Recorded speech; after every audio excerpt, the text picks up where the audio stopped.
I promise.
She's sitting up!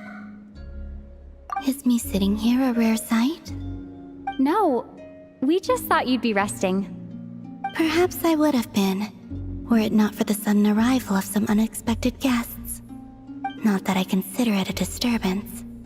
After all, you are the only ones who are free to enter. Would it not be a little unfriendly of me to lie down while we speak? I didn't realize you put so much thought into little things like that.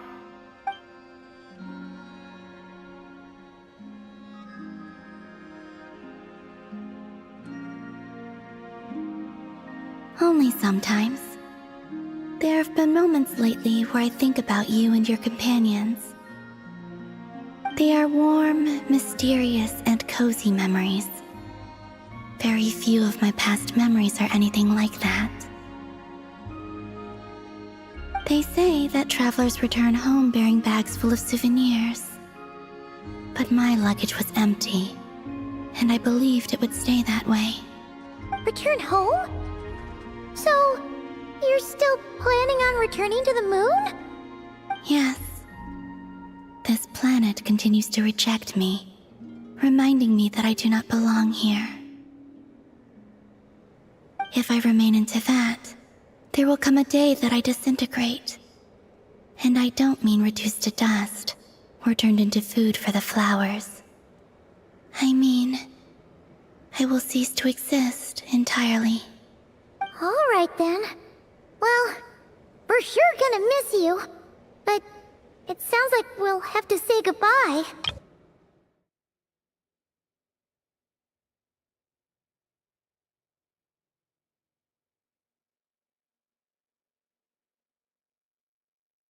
How do you intend to return? The moon prayer night is soon to arrive.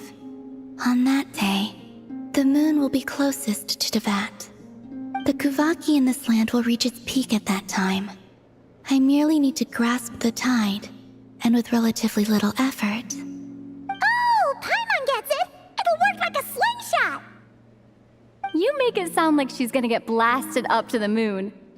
If I did that, I suspect I would crash into the false sky. I will be using a much gentler approach. But I do like the analogy. It's fun. You see? She gets Paimon's sense of humor. In the blink of an eye, the time has come to part ways. It does feel that way, doesn't it? Time seems to fly fastest when you are enjoying it. I have always thought of myself as a wanderer on this earth, and it has never expressed any desire to keep me here.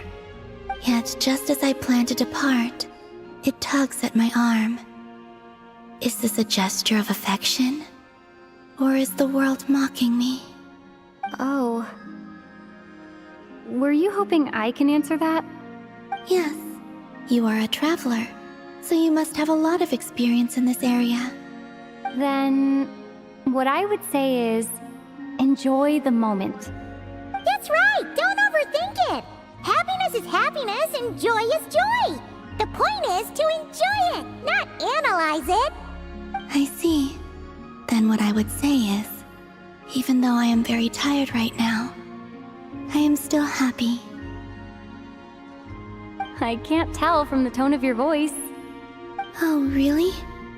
You don't think I sound happy? I'm just kidding. I could tell you were in a good mood today from the moment we saw you. Ah, a joke. Albeit not a funny one. Anyway, I assume you're here about you-know-what. Give me your hand. Actually, it's not that. There's something else we wanted to discuss with you. Oh, then, do you still want to give me your hand? Or not? Sure.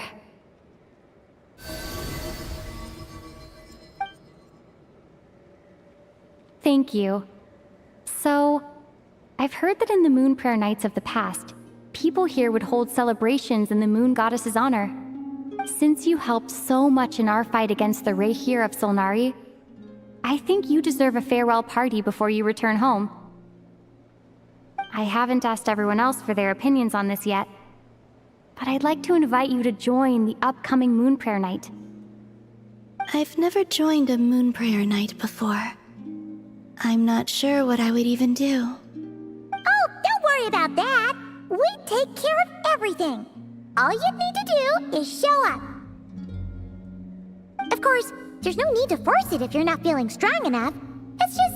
This kind of felt like a golden opportunity. But they call me Kutar, and the Fatui have an arrest warrant out for me. I shouldn't appear in public right now.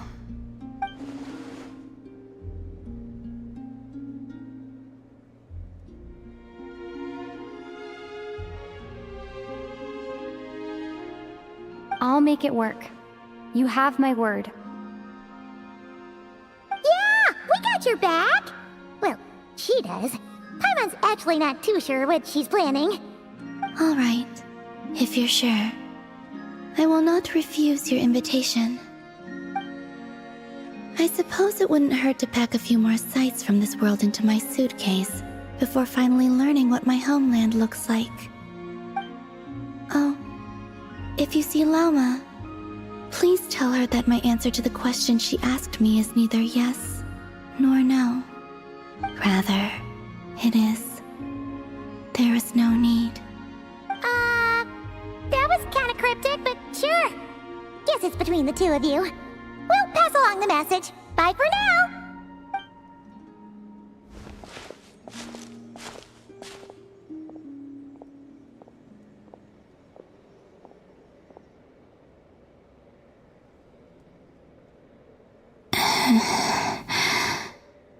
And also, I do not know.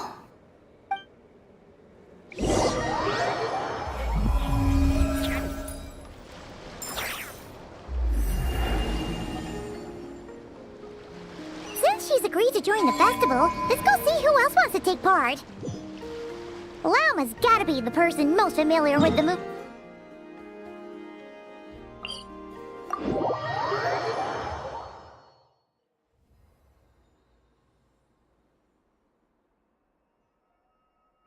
Also, what exactly is your plan to keep her safe? Not sure yet. I'll figure something out. What? Are you serious? And Paimon even gave you her vote of confidence back there! When did you become so sneaky?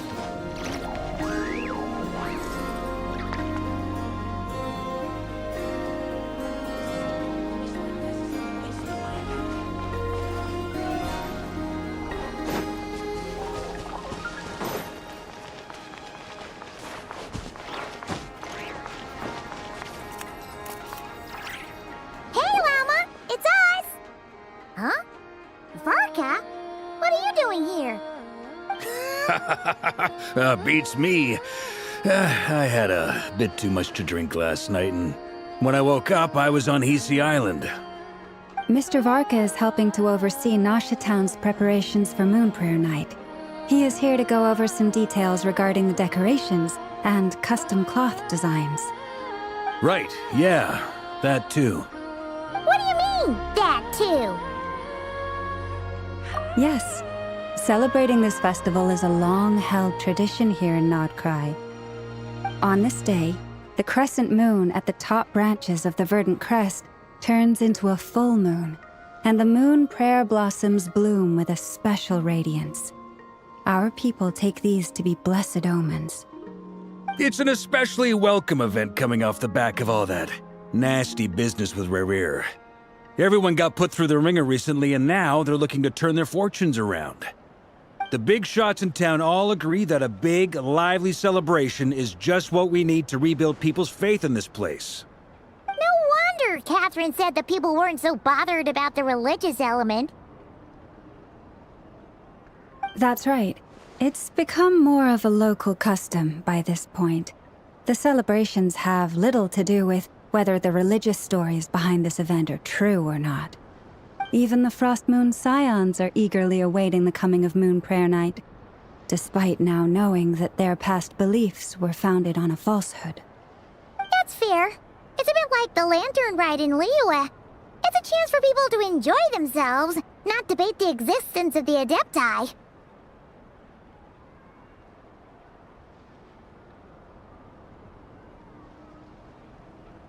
Oh, one other thing. We just went to see Columbina. We went ahead and invited her to take part in the festival this time. Hope it's okay. Wait, so... you mean she agreed to it? Huh. That's quite a surprise. Then, I suppose that she intends to return to the moon on that day. Oh, yeah. It's kind of a complicated process, but basically, it's like a slingshot.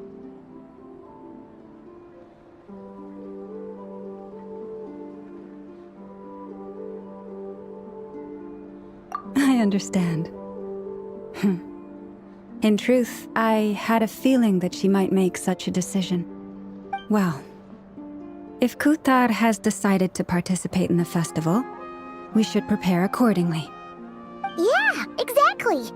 She was saying how it could be risky for her to show her face in public. We were wondering if there was any way we could hide her.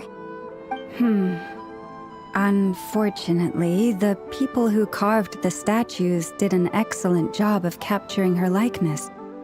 It will be very challenging to hide a goddess whose face everyone is so familiar with. Darn! We may have bitten off more than we can chew here. Nah, don't sweat the small stuff. We can handle that. Huh?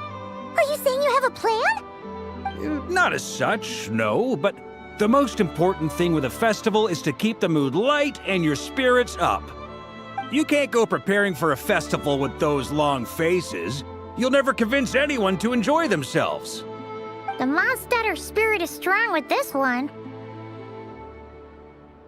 As it happens, I agree with Mr. Varka.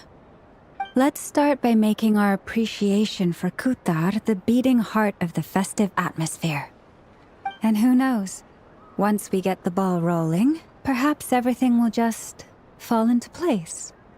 Hey! Did you catch that? Lama said the thing! Or close enough, at least. I'm looking forward to the Moon Prayer Night already.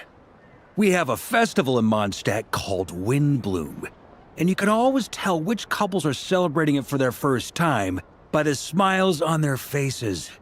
Big, beaming smiles like their whole face is glowing. And I have a feeling we'll get to see that same smile on the Moon Goddess's face at this festival. Not quite the same, surely. Anyway, I'll take care of business in the city, but I'll have to leave the decor up to you and the Frost Moon Scions. No one else can capture that traditional aesthetic quite like you guys. But lastly, there's the final key element that brings the festival to life. Companionship.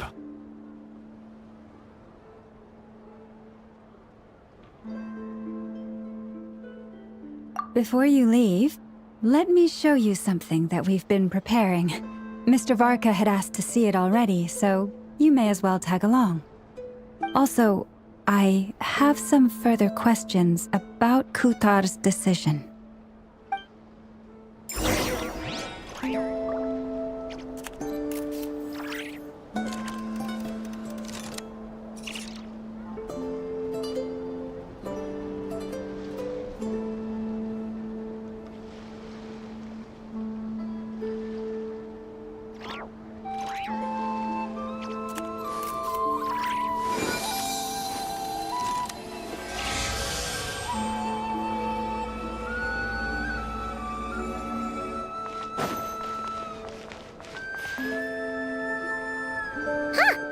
this? They sure look like they're having fun. I believe so. Kuhenki seem very skilled at playing drums like these, although I'm not sure where they learned it from. Maybe it's an innate talent? In their eyes, they're probably just playing with toys.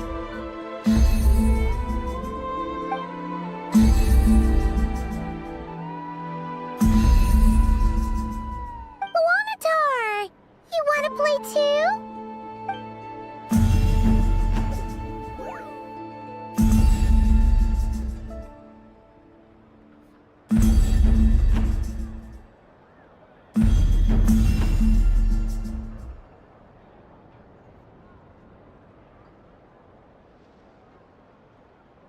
Yeah. She looks more confused than anything. Maybe we can teach her next time if we get the chance.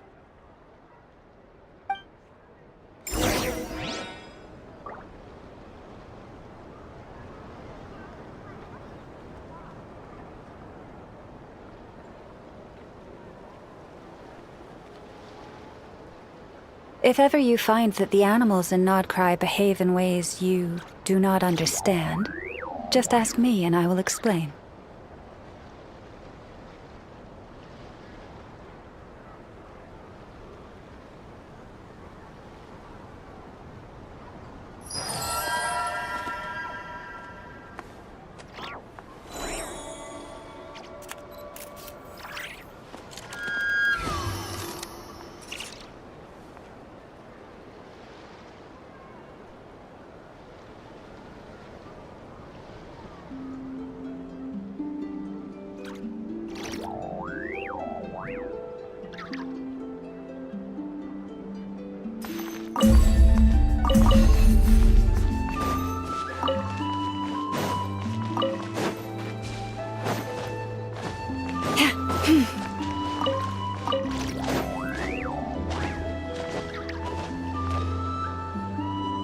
Everyone seems hard at work.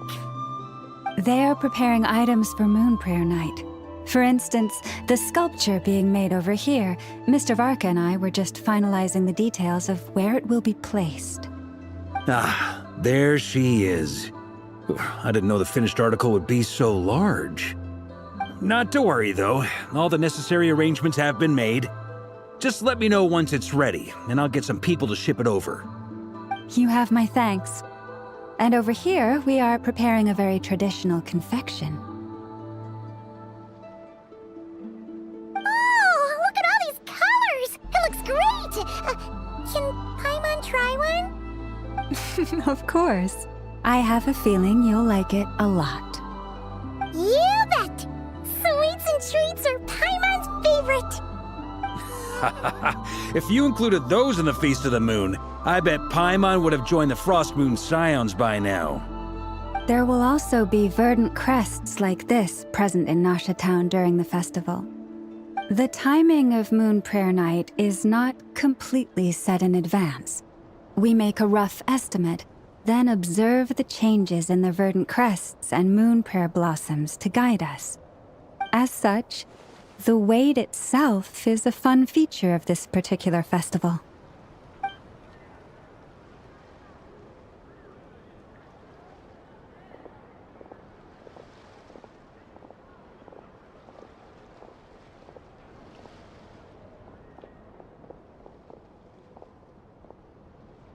Let's talk here.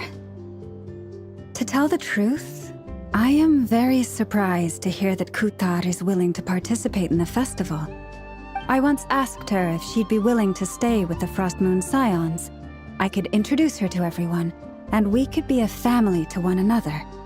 She did not answer, but she has not appeared here since. I took this to mean her answer was no, but if that were the case, I see. Maybe she is right. Maybe the Frost Moon Scions of today no longer need a moon goddess. But my wish was not for her to come here and be worshipped as a deity. I simply wanted to offer her a place to stay. I'm sure she believes that showing herself here might invite Fatui intervention, and as such, she does not wish to cause us trouble. But what really pains me about all this is that this is her birthplace. She ought to belong here, yet no one has been able to grant her shelter. I think I'm qualified to weigh in here. When someone's about to depart on a long trip, what they need is blessings, not burdens. We should wish her the best, not make the journey harder than it already is. Anyway, she's agreed to attend, hasn't she? All we need to do is simply respect her decision. I see your point. Yes, she will soon depart after all. Our job is to leave her with some happy memories. Besides, who's to say her journey to the moon is a one-way trip? It's not like she can't come back and visit if she wants, right? Paimon agrees wholeheartedly. Festivals are all about having fun, so let's keep it simple. All right, I'm gonna head back to Nausea Town soon. Want to come with? I'm guessing you have some other folks to visit there. Sure thing, let's go! Bye for now, Wilma! Thank you all. Goodbye.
This land holds nothing but promise for adventurers from all walks of life.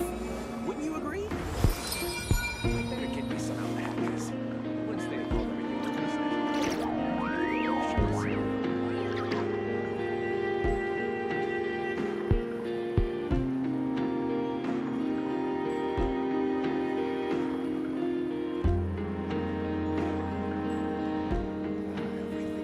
Have you decided where you will go from here?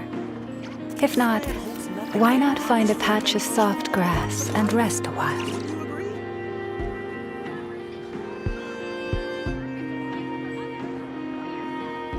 Better get me some alpacas.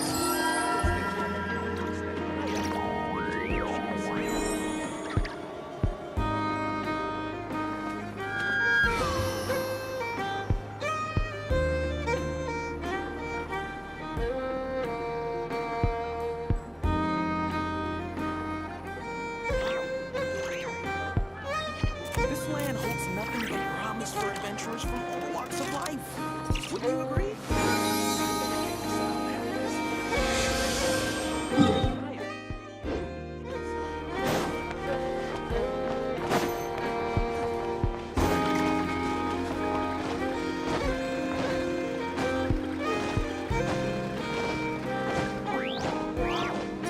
Yeah.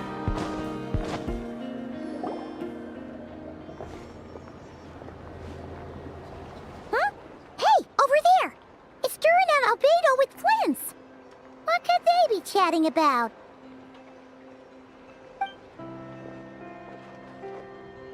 Your guess is as good as mine. Ah, Grand Master, and the Traveler in Paimon. Hello there. It's been a while. Perfect. We have some new volunteers for our investigation. Wait, let me guess. The righteous Lightkeepers are finally ready to hunt down the Abyssal Dragon? Haha. Yes, that too. Yeah, right! Oh, wait! Why does everyone keep saying that too? Well, to be precise, the facts match, but not the causality. Wait, so I guessed right? right? Don't act so impressed with yourself. Maybe I can explain. We ran into Mr. Flint's north of Town. At that time, we just noticed a few abyssal creatures out in the wild, but the strange thing was, I didn't detect any traces of abyssal energy on them at all. On closer inspection, we realized that they were not real monsters, but something akin to reflections in the water, or perhaps a mirage. Huh? What do you mean? Like, you could see them but not touch them? Exactly. It was very peculiar. They roared and tried to attack us, but we could not make any physical contact with them. I think I've heard of things like that happening in Nodcry before, but I don't know much about it. Yes, it's a known phenomenon. Mirage-like illusions tend to appear in Nodcry in the run-up to Moonprayer Night. From a distance, they appear quite real. I myself thought that Misters Durin and Albedo were locked in battle with abyssal monsters when I first arrived. But after sharing intel and investigating a little further, we can confirm that these illusions are harmless. There is no great cause for concern.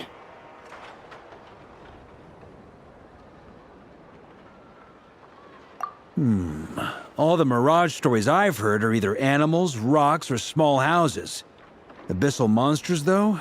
That's a first. It's a first for me, too. So I'm planning to look into it further just to be on the safe side. I intend to inspect a few more locations. What about you two? Any plans?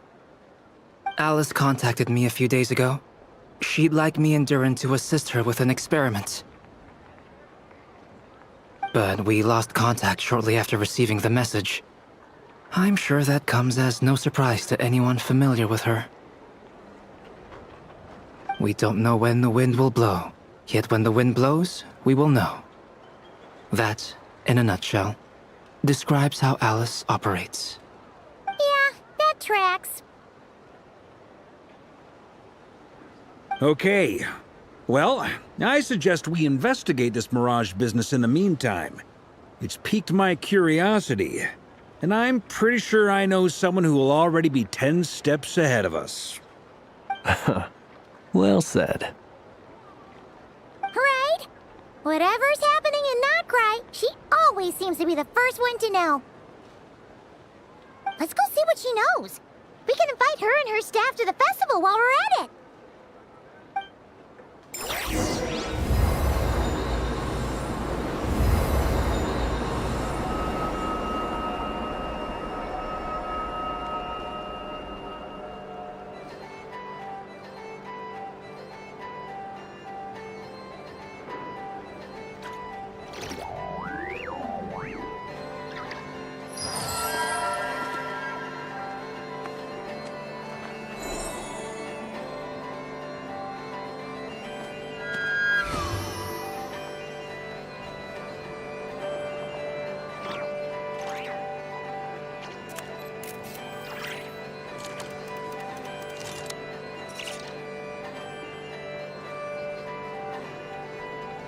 If ever you find that the animals in Nodcry behave in ways you do not understand, just ask me and I will explain.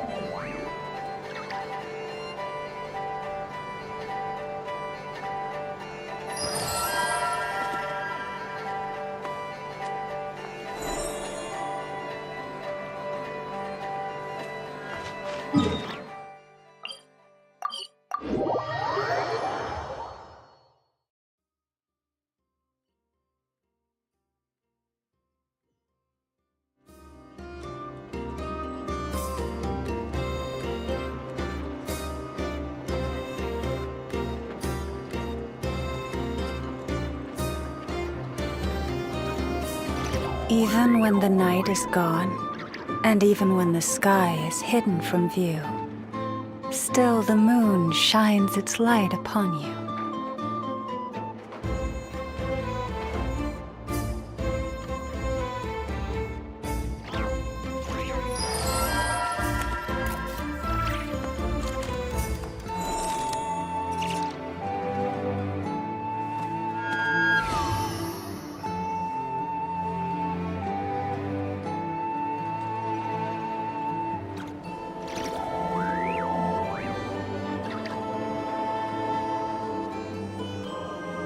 Have you decided where you will go from here?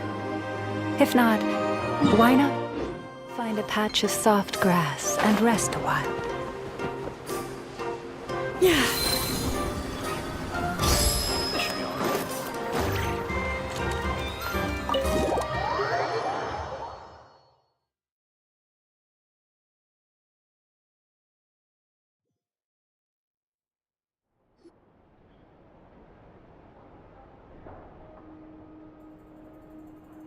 You're right, I have noticed. There's certainly something a little fishy about this situation. Only a little, though. Records indicate that this phenomenon can occur in the days before and following Moon Prayer Night. That said, it has always been a rare sight in the past. The odds of encountering these phantoms are similar to looking up in the night sky, happening to see a shooting star, and managing to make a wish before it disappears.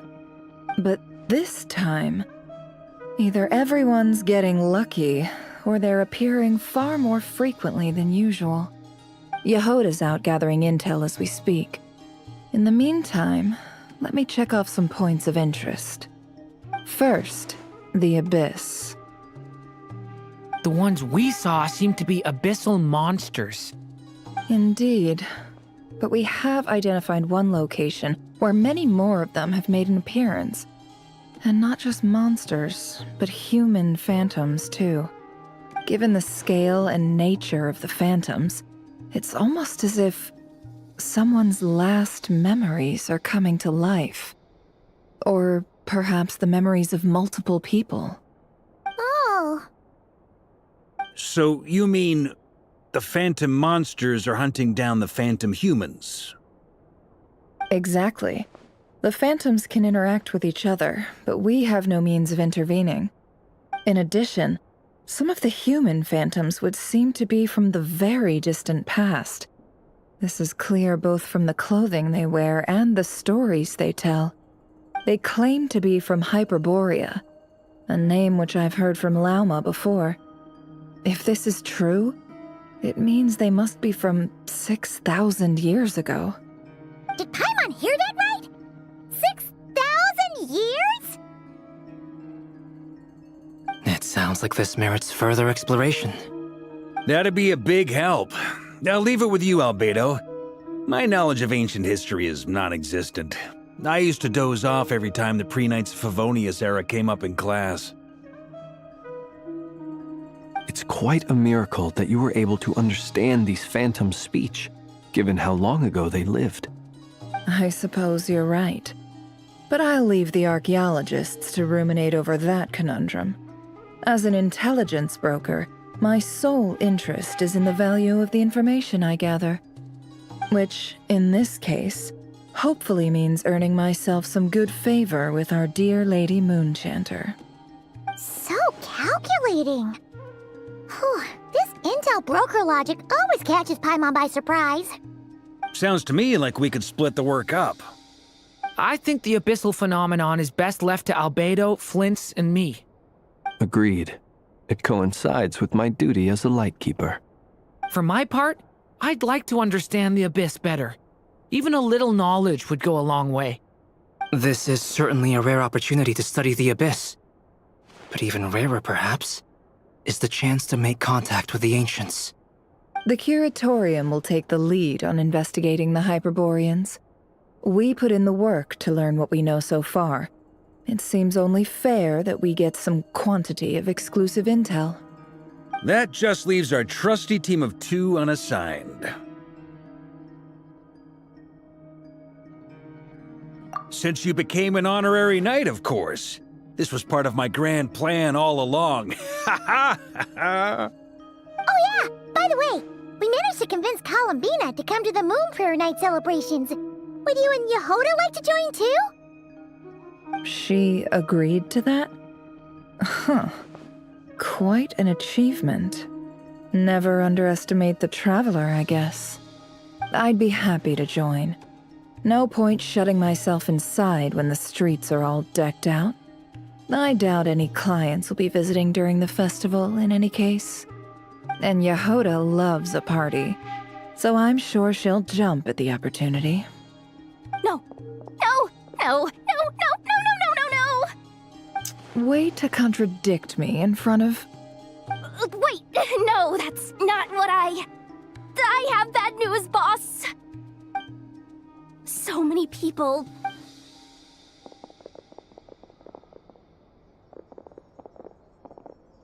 This is gonna sound crazy, but hear me out. I saw one of those phantoms at Star Sand Shoal, and it was some sort of flying ship. Like a spaceship? That's gotta be the one you came to Tibet in. You said you saw the same thing through the moon marrow, right? Huh? You already know about it? Ugh, I thought I was gonna blow people's minds. Turns out I'm the last to find out. Wait, back up. You came here in a spaceship? Now my mind is blown! What's it like on the inside? Was it like flying through space? I want to know everything! Yep, exactly. Huge discovery. You're the best, second best intel broker in the world. After your boss, of course. Wow. Really? Well, I don't know if I'm all that, but... I guess that decides where we're heading next. Come on, don't look at me like that. I know the spaceship doesn't have anything to do with me, but you don't want to leave me as the only one twiddling my thumbs, do you? Please? Fair enough. You can tag along. In that case, let's meet back here to discuss our findings once we're done. I wish everyone a productive investigation. You too.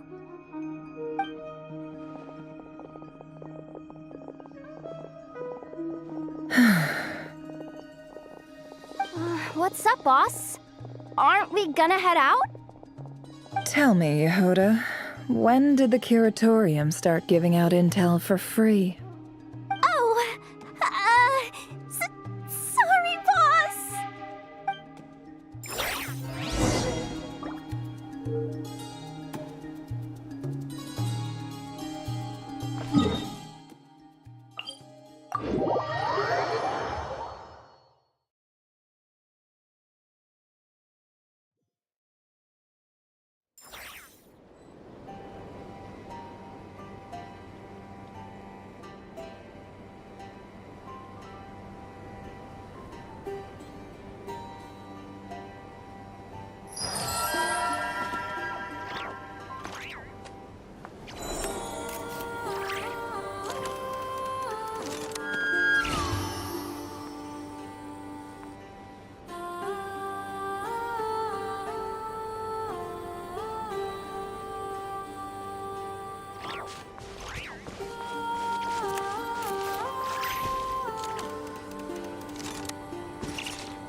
Well, what do you know? Yehoda was right on the money. This phantom really is your spaceship. But that's so weird. Why would it show up here? Is it some kind of projection? Or a ghost? Like, maybe it no longer exists, but somehow it left an afterimage? Ah, you're already here. Miss Lauma, what a surprise. I thought you were busy with festival preparations. I was, until one of our people informed me that a strange sight had appeared at Star Sand Shoal. No one's ever seen something quite like this before. I thought I should see it for myself. Same here. Oh, so we heard that these things appear around the festival period. Any idea why that is? Unfortunately not. We have very limited information about them, since they can't be interacted with. And no human phantoms have ever made an appearance before now. The most we've been able to deduce is that these sightings appear to be connected to the increase in Kuvaki energy around this time.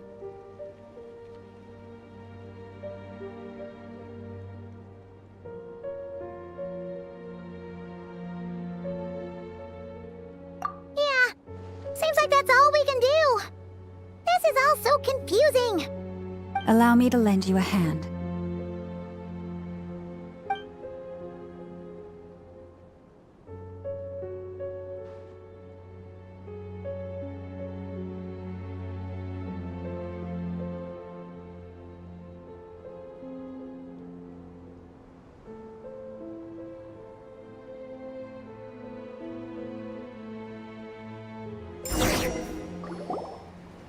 Everyone, our friend here should be able to provide us with some information. Is that a phantom Rhymehorn deer? I've heard about how the Frost Moon Scions live in harmony with the animals and can even communicate with them. That's coming in handy now, for sure. Okay. Yes, I understand. Then how about this?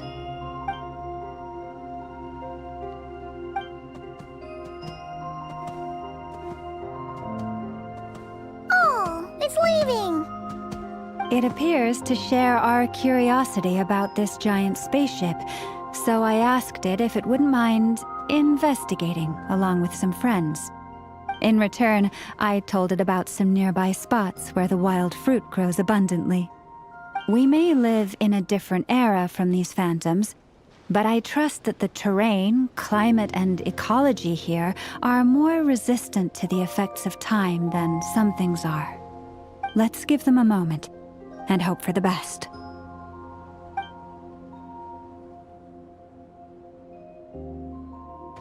All back together? Must have been a lot of fruit. Indeed. Now let me ask them some questions.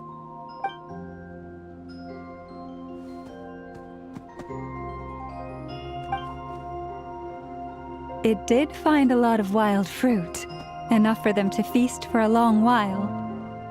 This puffin circled in the air several times, but didn't spot anything out of the ordinary. Certainly nothing to do with the spaceship. Huh. Well, it definitely makes sense to get a bird's eye view. Indeed.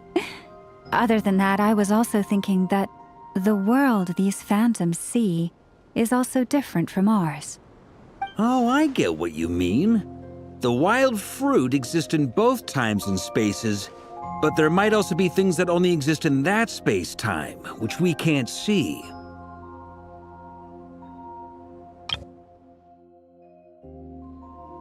Good point. Great thinking, Lauma.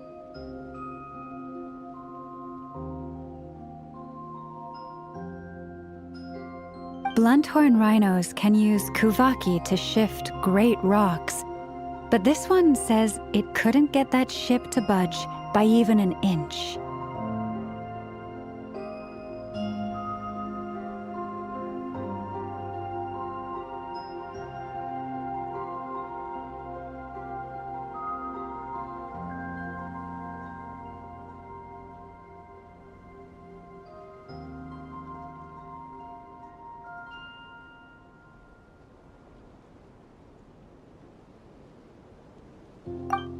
The sniffer mole tried too, but despite being a skilled digger, it could not get through. They say that the spaceship looks robust and undamaged. It seems completely impervious to any and all attacks. Whatever lies within is well defended from harm. So, just like us humans, there was nothing they could do about this spaceship either. Yes, still, they deserve our thanks. We are grateful for all your efforts, dear friends. Now go, and enjoy your feast. I've noticed some other human phantoms gathered nearby. Come on, let's go talk to them.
For the everlasting forest.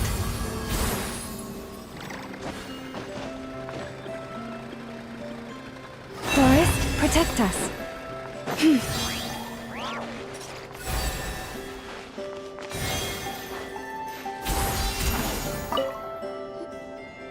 What is this thing? I've never seen it move, and there's no way to get inside. Goodness knows.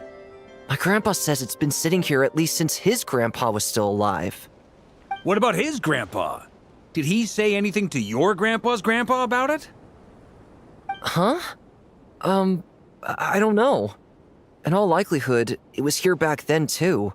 Hard to imagine something this huge could move.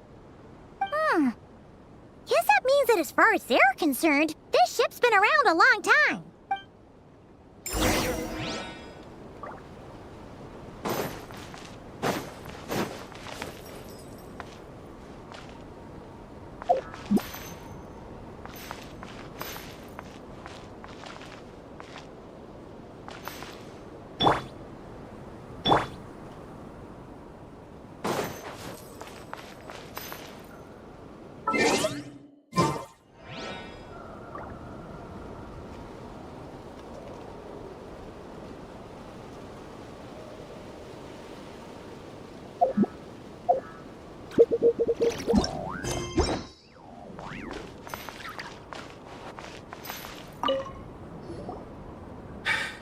Come on, brothers! If we can get even a small chunk off of this thing, it's gotta be worth a fortune! Today is the day we strike it rich. Huh? You mean Paimon? Yes, brother, I shall join you. Let's make our fortune. We should go with them. What the? This thing is crazy tough. I can't even scratch it. Sorry, brother. Looks like we'll have to seek our fortunes elsewhere. Enjoying yourself? I was just seeing if I could influence this phantom's perception by playing. But nope, no dice. I'm sure we're all starting to build up an idea of what's going on here now that we've spoken to some of the people.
These phantoms are reenacting real historical events in Nodcry. It's almost like we're in some kind of interactive stage play. We can talk to the actors, but the plot is fixed and we can't influence it. It makes sense. History is set in stone. The objective facts of the past cannot be changed. Paimon totally thought you were just goofing around earlier. But actually, you were doing some serious investigating. Of course I was. Anyway, at this point, I think we're forced to conclude that although the Phantom spaceship is right there in front of us, we aren't going to learn much about it from these people.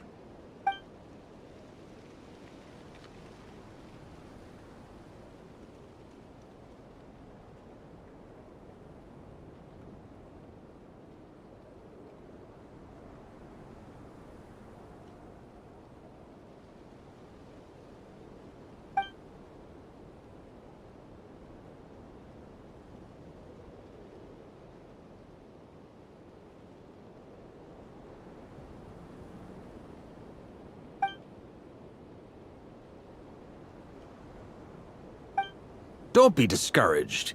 If nothing else, this is proof of the ship's existence. And think about it. So many people tried to hack their way inside, but no one could get the door open. It's made of very tough material. To me, that says that we'll either find the ship itself or the story behind it. It's just a matter of time. Every now and then, when Varka gets serious, he actually does seem like Grandmaster material for once. I wonder how the others are doing. Let's head back for now. Sounds good.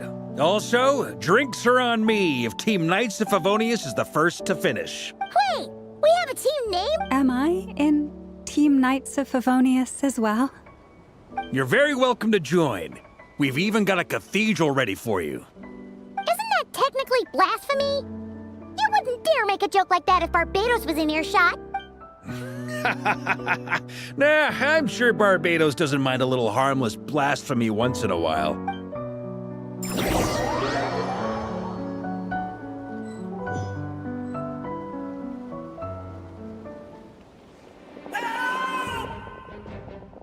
Oh, no! Get away! Oh.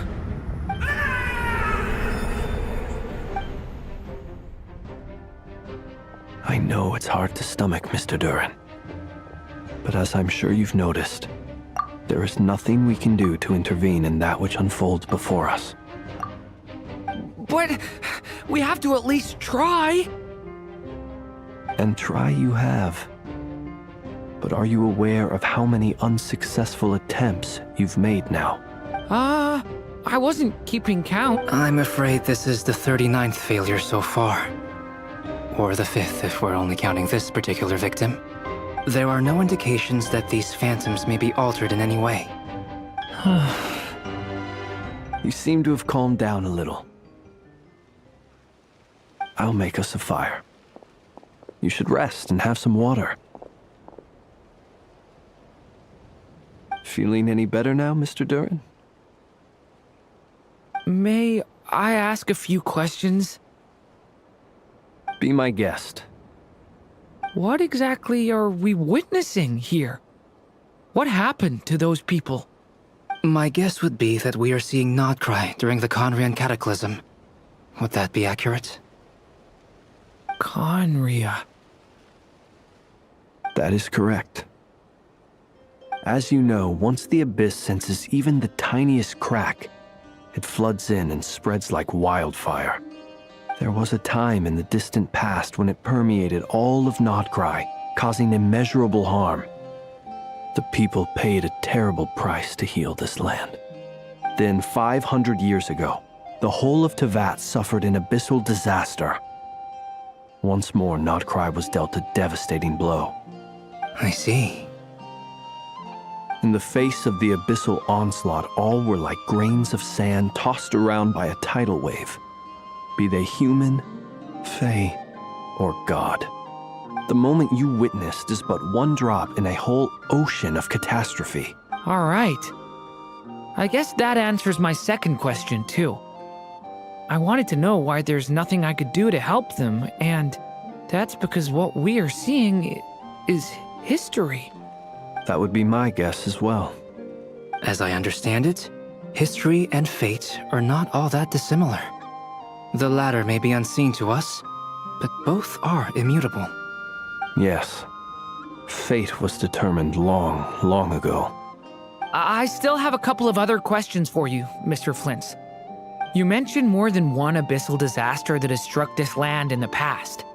How can you be sure that what we're seeing is from the Conrian incident? And also, how are you able to stay so calm when you're talking about these events? From everything I know about you, you're not cold or ruthless, and you're not indifferent to the suffering of others. Alas, I am forced to show my age. I must be 600 or 700 years old by human measure. Wait, so you... One is not easily moved by history when one has witnessed the truth firsthand. I'm sorry. You needn't apologize. Your passion is a good thing to have. Treasure it, because someday you may find it in terribly short supply. Now, at the risk of offending you, I have a question in return. Your curiosity toward the abyss, is it born from hatred or because you sense its call? I only ask because I kept a fragment of Rerear's body in my lantern for a short time. Specifically, his heart. So I know what a burden it can be to carry the abyss with you. And I hear its power growling from somewhere within you. In my eyes, your mere existence is a miracle. My honest answer is I don't know. I don't think I have the confidence to say for certain. What I will say is the abyss is not the only issue that haunts me. Even before I became who I am today, the question dogged me constantly. Should I even exist at all? My doubts remain unresolved. But when we fought Rerear, something became a little clearer to me. Sometimes it is the darkness within us that allows us to achieve the impossible. I certainly got the sense from your 39 attempts that you were trying to achieve the impossible. It sounds like you've resolved to see the truth for yourself. Absolutely. In that sense, he and I are quite similar. Then I wish you every success. I look forward to the day of your transcension. Well, if everyone's caught their breath, I suppose we should head back. Oh, and one last thing. I'd appreciate if you kept our discussion about history a secret.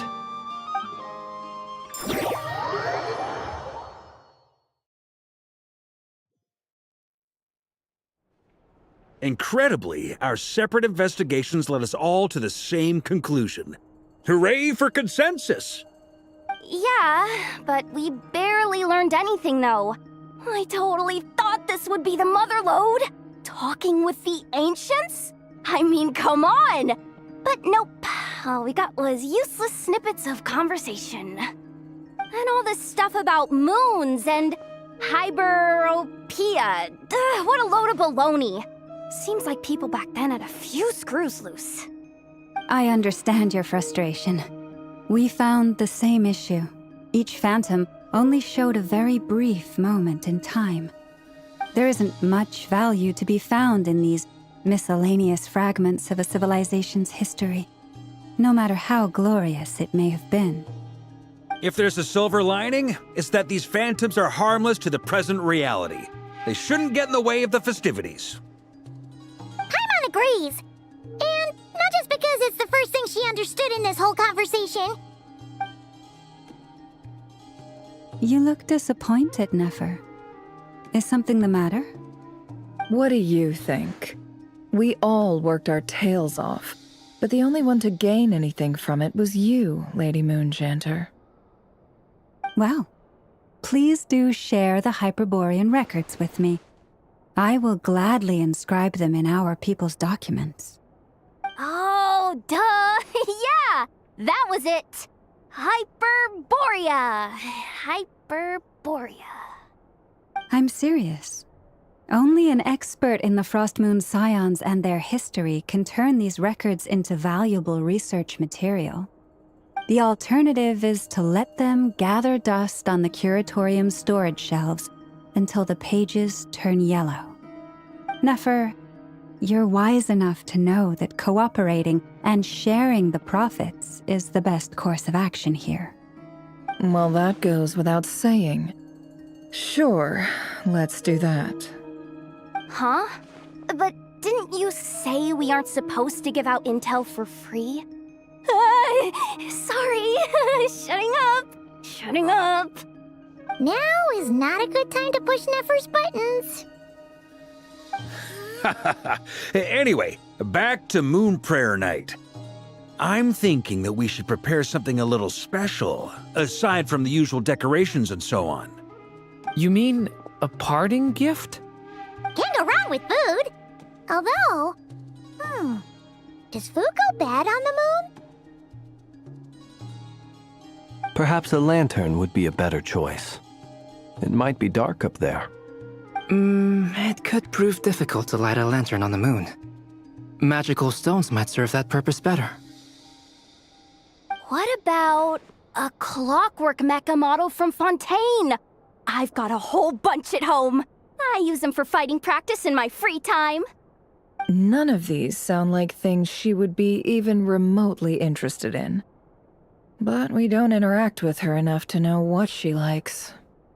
Yeah. It would really save us the guesswork if someone could find out what she's into. Wait, what the? Traveler? They're all looking at you. Great! Haha, problem solved. Now, I need to stop by Dory's. Gonna need her help sourcing a bunch of stuff for the festival. Then let's leave it there for now.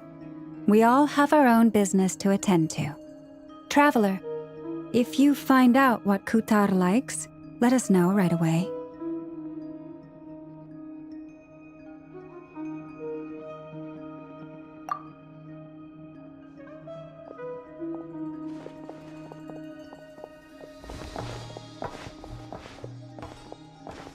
Is something the matter? I'm fine. It's just... I'm still feeling a little rattled after witnessing the horrors of the Abyss. But it's okay. This is something I have to work through. I'll be all right. Thanks for your concern. Well, don't put too much pressure on yourself. If you ever... Come on. Stop treating me like a kid.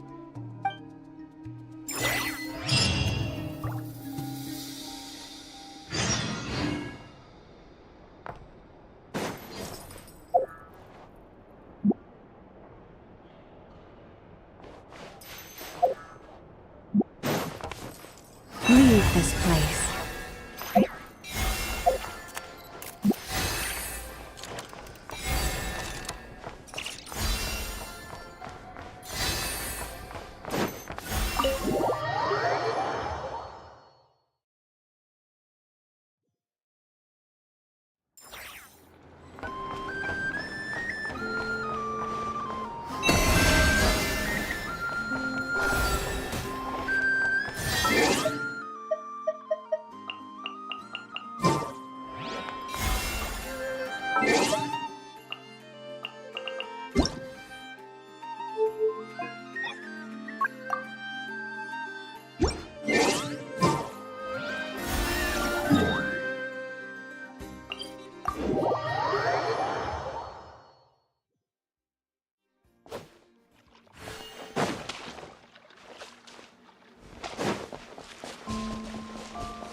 Weren't there a few Kuhenki here last time, too? Walkies? For Kuhenki? You're not pets, you know. Oh, well. Looks like we just came at a bad time. Let's try again tomorrow. There's still a few days until Moon Prayer Night, so we're in no rush. Besides, she needs time to rest anyway.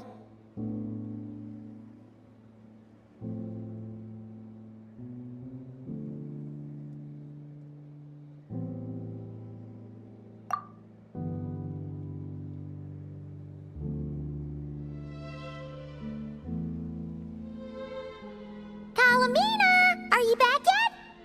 Oh, how strange. Looks like she still isn't here. Right? It's not like her to spend so much time outside, especially since she's worried about attracting unwanted attention.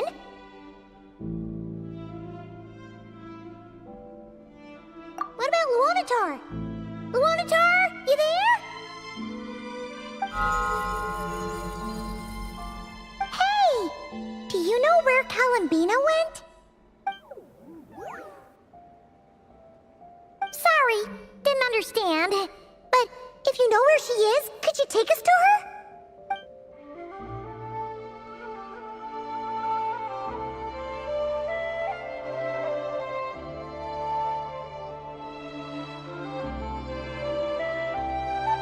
Yeah, that's even stranger. What about him? Oh, that's not good news. They change color when Columbina gets weaker, right? And they look super pale right now.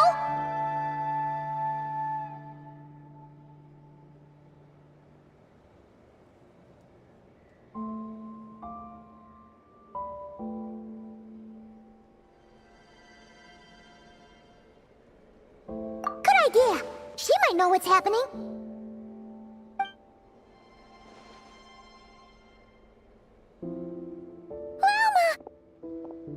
Ah, it's you. How is Kutar? Is she okay?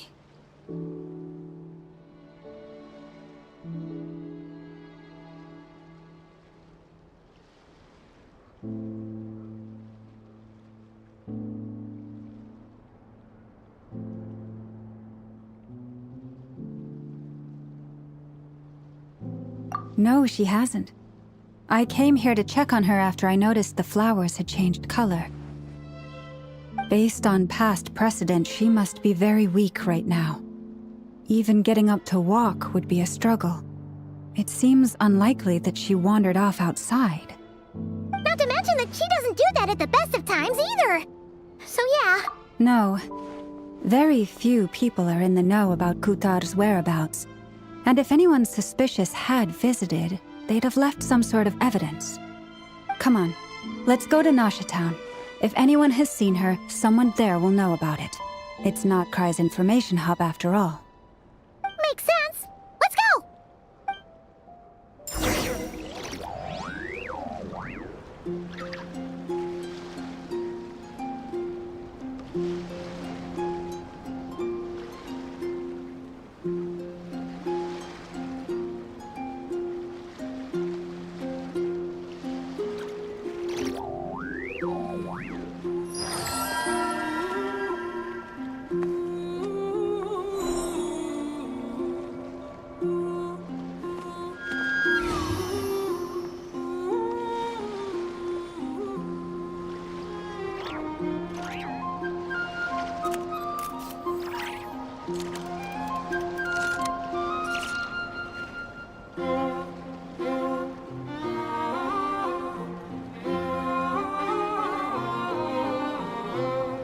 If ever you find that the animals in Nodcry behave in ways you do not understand, just ask me and I will explain.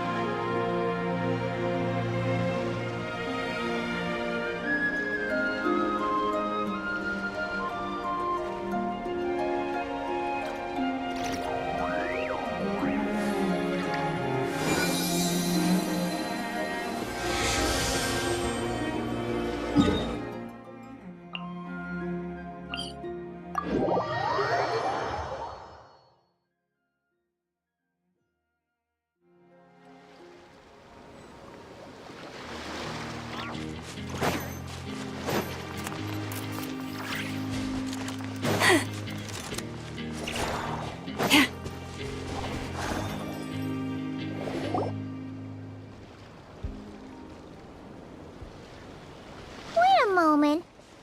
Is it just Paimon, or is this stall kind of suspicious? It's never been here before, right? No, I don't recognize it. Alas, your free and easy adventure time is over. Now, prepare to face the final boss of Nod Cry. Whoa! Where'd that voice come from? Not sure, but it's definitely hostile. No, no, no, not that way. The final boss is right here. The sniffer mole? That's the final boss? Surely not. Also...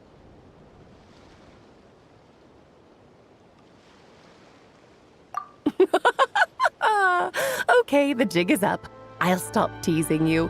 Turn around. I'm right behind you.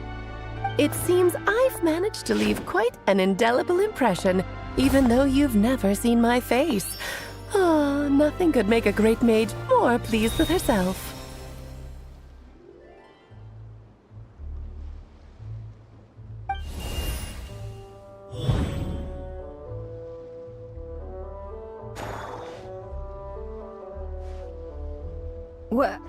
What is going on? I've heard that all the big shots in Tevat have long, wordy titles that stun people speechless when they make their entrance. Unfortunately, none of them are affiliated with the Hexen Circle, and we ourselves keep a very low profile. The notorious name-dropping doesn't quite work for us. Still, I, for one, think I'm really quite amazing. So that didn't stop me from coming up with a title anyway. Alice! It's really you this time? Not a lantern or a Dodoko, but Alice in the flesh? Oh, that's right. So, what do you think? How does it feel to finally meet me? You look like... What is that supposed to mean, I'm the mother of Klee, Tevat's #1 cutie. How old could I possibly be? So she's a friend of yours? Kind of. This is actually the first time we've seen her in person. I see. Madam Mage, that was, quite a powerful entrance. I certainly won't be forgetting it anytime soon. It's okay, Lauma, don't force it. Paimon will do the honors. This is Alice from the Hexen Circle. She's a friend of ours, and of Arcus, too. That's right. She's a good person, just kinda unpredictable. Well, what is the human heart if not unpredictable? If we could not do as we please, how would we differ from machines?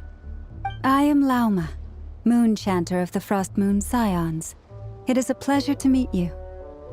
Oh, I know. Before you got here, I spent a good, 15 minutes getting up to speed on Nodcry's present situation. In other words, I've read the whole in the last episode part, so we can skip the pleasantries. Fair enough. Well, Miss Alice, I can already tell that you have quite a unique personality. You'll get used to it. Paimon sure is. So anyway, what are you doing in Nodcry, Alice? Oh, I thought I told you already. This time, I'm the final boss.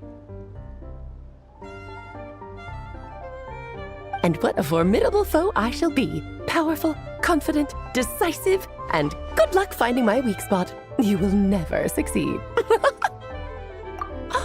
Oh, drat! My one weakness, and you found it in an instant. Fate has been dealt a devastating blow. Thus falls the great Dodo King. Why are you playing along with this nonsense? For funsies, of course. What's wrong, Paimon?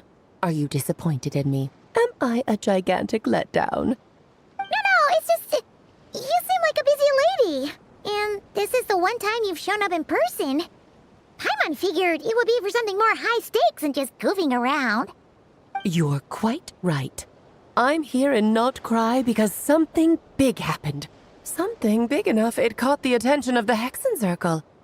It concerns the 3 moons, Tevat's borders, and of course, the moon goddess you are currently searching for. Kind of. Why don't we discuss this over a pot of tea? My main reason for coming on this trip to Tevat was, of course, to have some fun. But I do technically have a job to do as well, namely, maintaining the stability of Tevat's borders.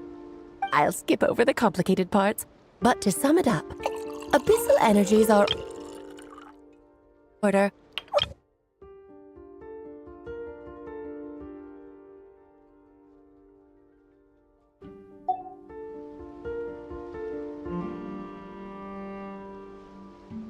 And the phantoms you've been seeing are a sign that the border has been disturbed. No wonder they tend to show up around Moon Prayer Night.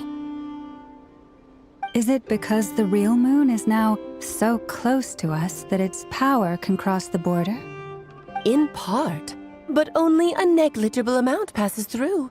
Just enough to influence the verdant crests and so on. And as you've noticed, there has been an unprecedented number of phantoms appearing this year. The influence of the moon beyond the border cannot explain this. No, there is another far greater factor at play. The trilunar syzygy. A trilunar syzygy. Eons ago, before the heavenly principles came to Devat, it was the then 3 moon goddesses who controlled the laws of this world.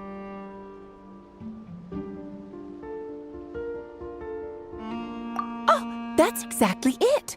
The 3 goddesses split these powers amongst themselves, promising never to consolidate them into one singular body. This was meant to keep the world stable.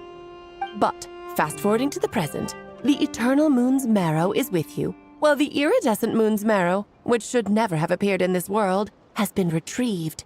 Add that to the presence of a moon goddess in the flesh and... the power of all 3 moons is gathered here in Notcry. There hasn't been an event like this since the War of Funerary Flame. And it's having a noticeable effect on Tevat's borders.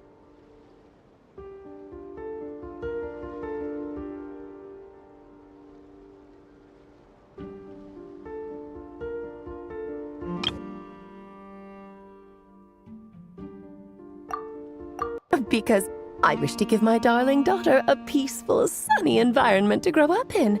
Is that a good enough reason?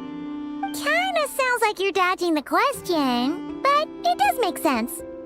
Well, that's one reason anyway, and the most important one. The others are a little complicated to explain. For instance, cleaning up after dearest Miss R. Albedo could tell you more about that if you're curious, but right now, I have a more important question to ask you. Why are you collecting the moon marrows?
I see, I see. Nicole told me about that legend once. Nicole? You mean Mage Anne?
Oh, so you remember.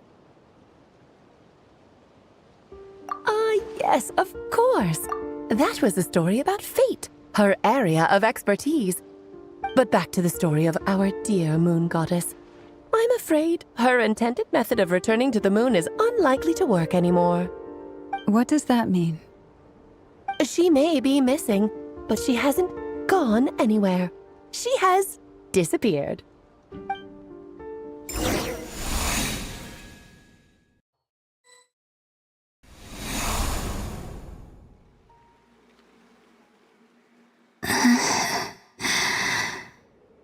My body is so heavy.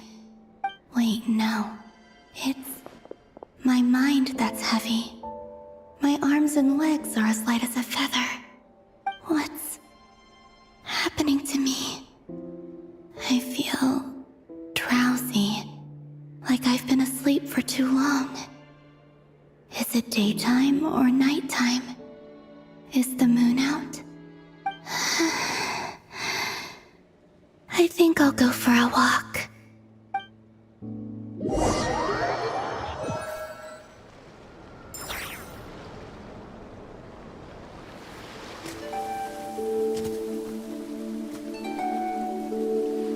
Are you out for a walk too? Huh?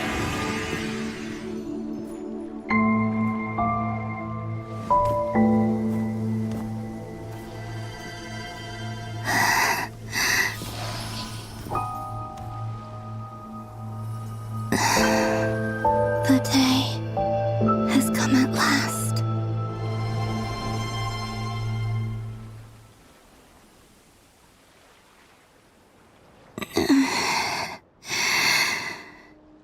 Have I grown so weak that I can't even sustain my physical form? But Moon Prayer Night is nearly here. I was so close to returning home. Death is near. Is this how it ends for me? Will I return to the moon after I disappear? Or... I don't want it to end like this. So far, at least, I still exist. Even if not physically, I can still feel. But as my power wanes, I'm sure that too will fade. I suppose I might take one final look at this world. The world where I was born.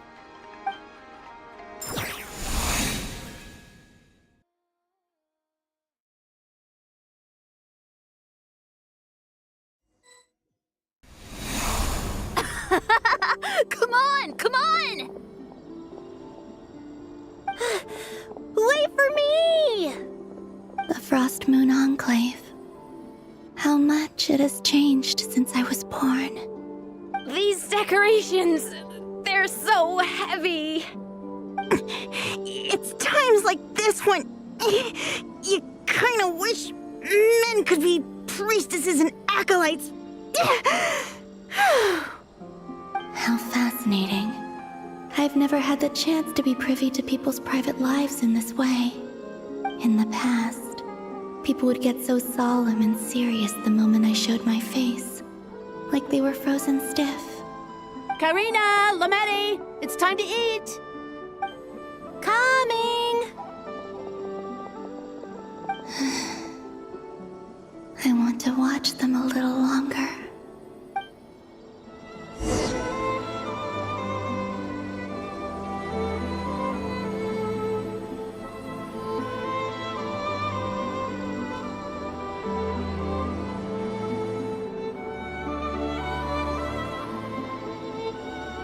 So just fill these balloons with air, right? Yep. Try a couple now to test things out. The rest can wait till Moon Prayer Night. Think fast. Rita! Teasing an acolyte of the Frost Moon Scions? Surely that's a punishable offense. Take this!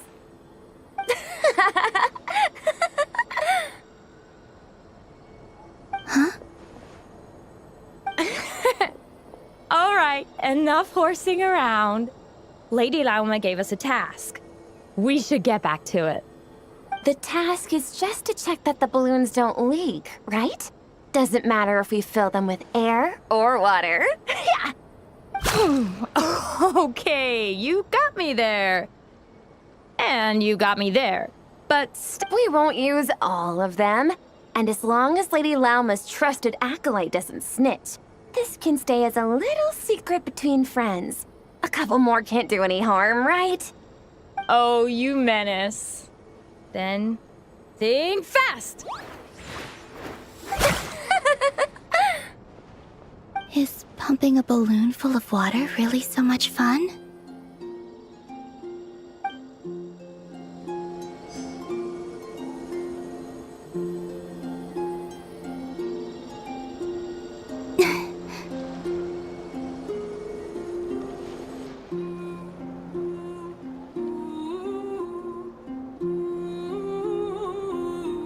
I'm sure you're both tired from playing all day. Come on, eat up. A plain, humble meal.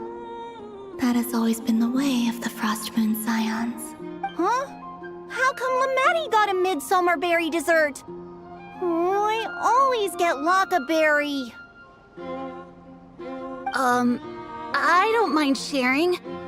You can have a bite of mine if I get to have a bite of yours. They're sharing food? I've never shared food with anyone before.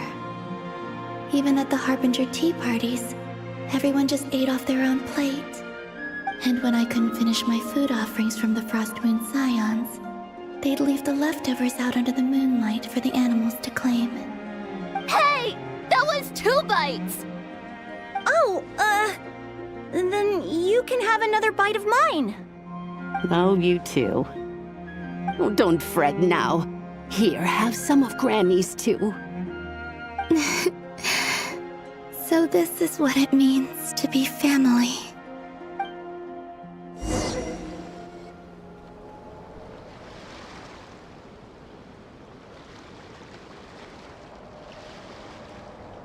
I'm seeing so much that I'd never usually get to see.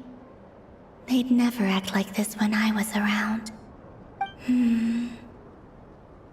It's nice, being able to just watch people in peace in these final moments. What a rare opportunity.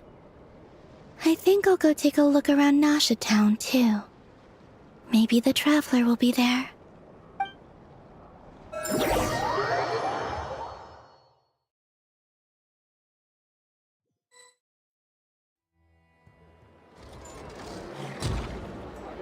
After the War of Funerary Flame, the Moon Goddesses were no longer recognized by Tevat.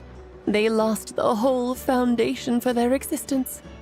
That's why the Moon Goddess's strength is fading. She cannot withstand the world's rejection of her.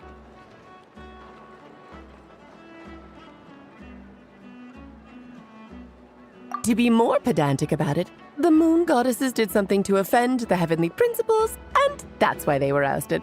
Something of a recurring theme in Tevat's history. Theoretically, speaking so candidly should put me in their crosshairs too, but they can't tell me what to do. I'll say whatever I want. Anywho, the Moon Marrow energies were but a drop in the bucket for her, and that battle against the Ray Hair of Solnari only weakened her further. Fortunately, it happened close enough to Moon Prayer Night, when the Kuvaki concentration here is high. That's the only reason she managed to survive this long. What do you mean, fortunately? You said she disappeared. We're too late. Oh, what a headache. I thought this was all common knowledge. I guess I have some more explaining to do. Okay, buckle up. It's time for another lecture.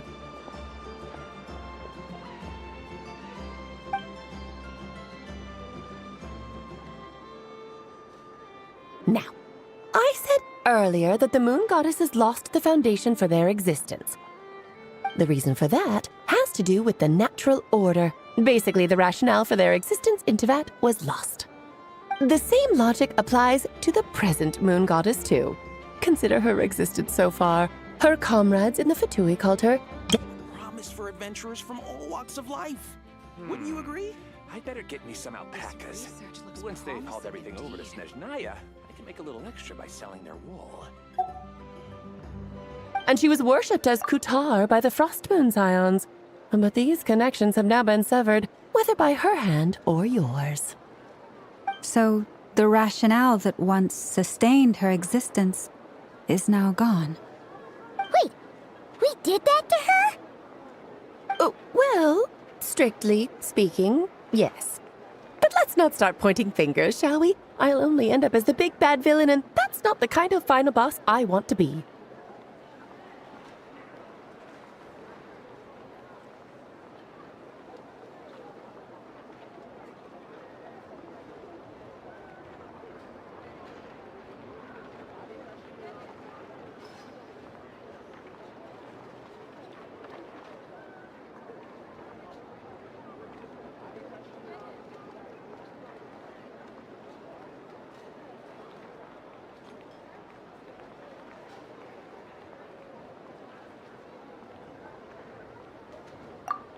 Of course I do. I'm only the greatest mage in the whole entire world. Now, if you wish to find your moon goddess, there are two problems we need to solve. Firstly, we'll need to strengthen the connection between her and Tevat, at least enough to sustain her until Moon Prayer Night. Strengthen her connection. But does that mean I'll have to rally all the Frost Moon faithful behind this? I'm afraid a bygone faith and a former home won't be of any help to her now. Do you know her name? Her name? Oh, yes. Names are very important things. A name is a fundamental concept that anchors one's entire existence. Then your first job is to find it. As a moon goddess, I'm sure she must have a name she identifies with. Neither Columbina nor Kutar is her true name, and she's never really accepted either of them. So, finding out her real name is enough to sustain her existence? Yes, I know it sounds like a small step, but every journey begins that way.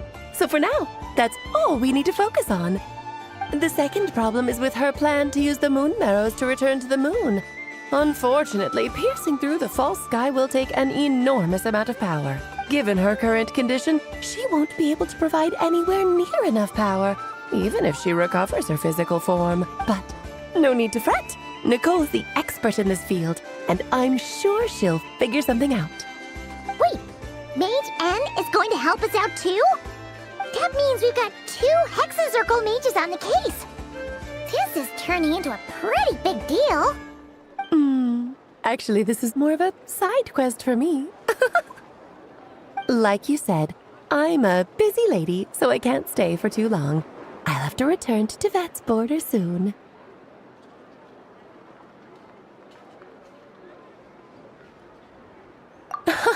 That's the upside you get for looking out for my little Klee.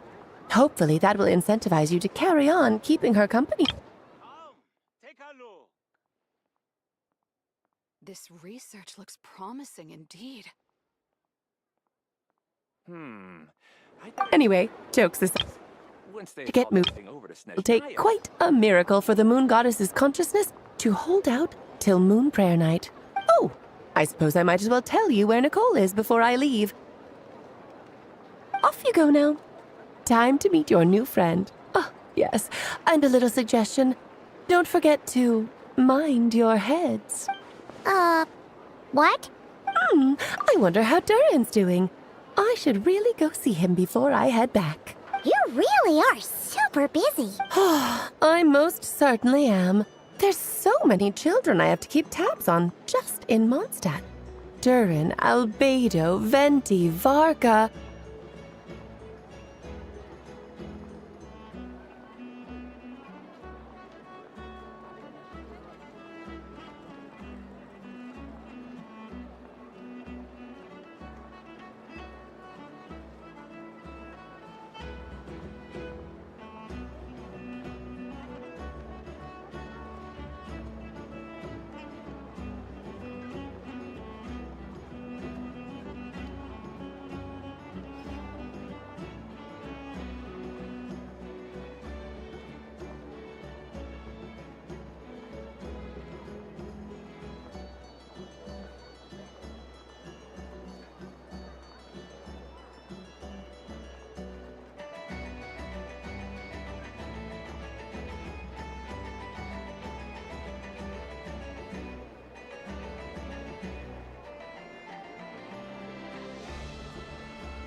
This research.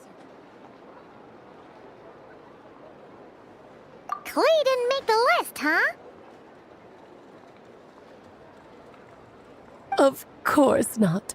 Clee is my pride and joy. I have no qualms about her, because she's the best child in the whole wide world. Yep. Clee's a little angel. I'm glad you agree. Well, all the best. See you when I see you.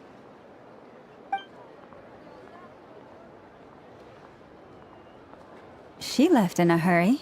Yeah. She didn't pack up her stall. Should we handle it for her? I must say, I'm now very curious about her daughter. Clee, wasn't it? What's she like? That's a long story. Come on, we'll fill you in as we go.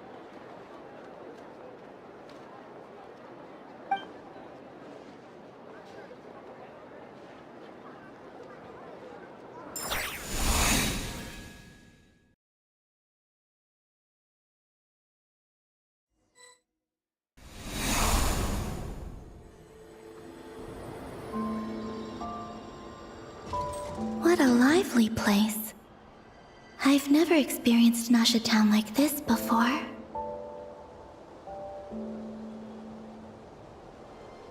Hey, you old geezer! Your hammer's rusted through!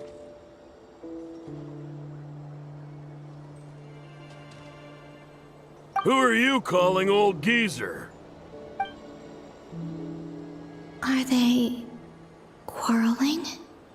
I'm looking right at him! You've really gone downhill since giving your daughter free rein in the workshop.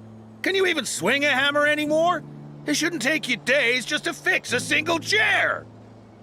You might as well use that hammer to massage my back for all the good it's doing. Don't run your mouth, or you'll get a back massage that'll put you in bed for the rest of your life. I'll bet you send all the materials to your little princess. All right, you've made your point, Uncle Koski. As soon as the materials arrive, fixing your chair will be the #1 priority. See? Lolka knows what the score is. I guess they're friends. But the way they spoke to each other was so ugly. Then again, it wouldn't be the first time I've seen something like this. Columbina! Sing outside my door in the middle of the night one more time, and I'll unscrew your vocal cords. You hear me? Oh, so that was her way of trying to be friends with me. What a pity. I won't get the chance to say any ugly things in reply.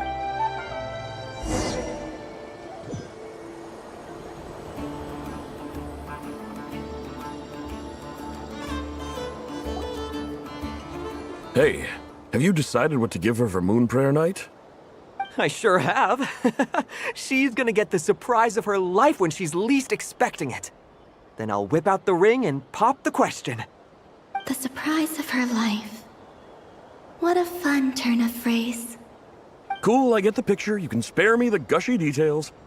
Ooh, looks like we have a customer. Hello there, ma'am. Would you like some Moon Prayer Night candy? Huh? Is he talking to me? Can he see me? Here you go. Oh. Come back anytime. Right. Now, where were we? I don't know why, but I still held out hope.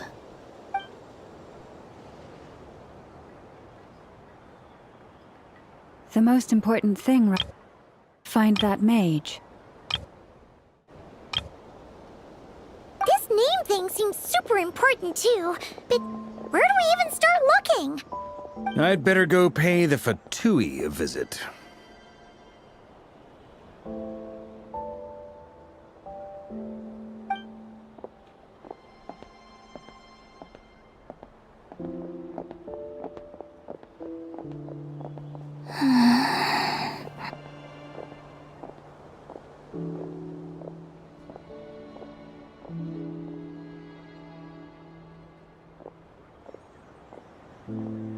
Columbina?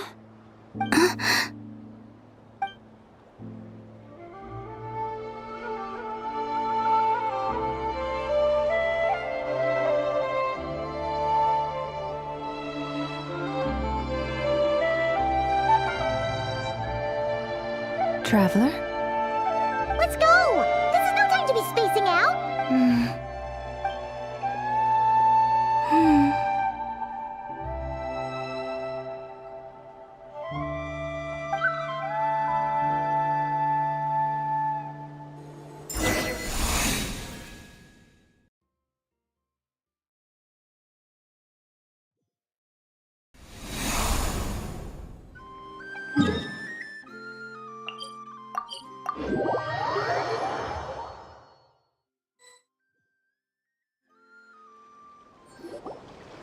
Where are they going? They mentioned a mage and... a name? So, Mr. Varka, are you acquainted with this Nicole? Or should I call her Mage N? Not really. We've never met, though she has come up in conversation. From what I've gathered, Alice kinda took Nicole under her wing. Taught her how to speak in a more ladylike fashion, that kind of thing. Huh. Hard to imagine Alice as an etiquette coach. Yeah. Alice is a larger-than-life personality, I'll give you that. But then again, that's why she's able to draw such an eclectic mix of people into her inner circle. If I remember correctly, being an interesting person is actually one of her main entry requirements. So, if you ever wanted to join the Hexen Circle, I'm sure you'd both be eligible to apply.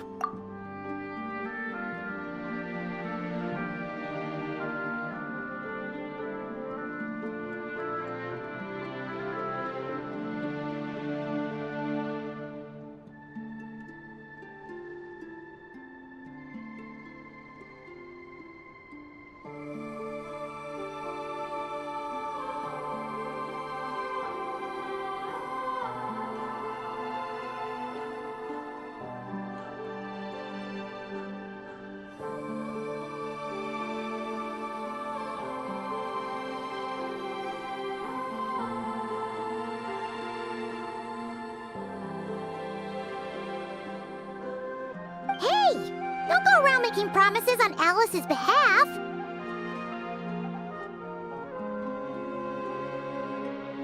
I wouldn't dare. I'm just trying to paint a picture of the Hexen Circle for you. Okay, sure. Anyway, since none of us have ever met Nicole, how are we supposed to find her? We can't just go up to every woman in sight and ask, "Hey, are you Nicole?" Maybe something she's wearing will give it away? Like, a windbloom pinned to her chest or something. Wait a minute. Alice never said Nicole was from Mondstadt. Oh, true.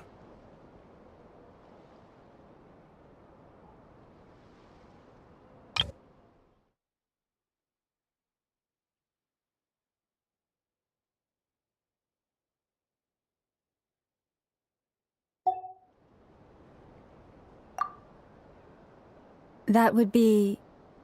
this young lady, then?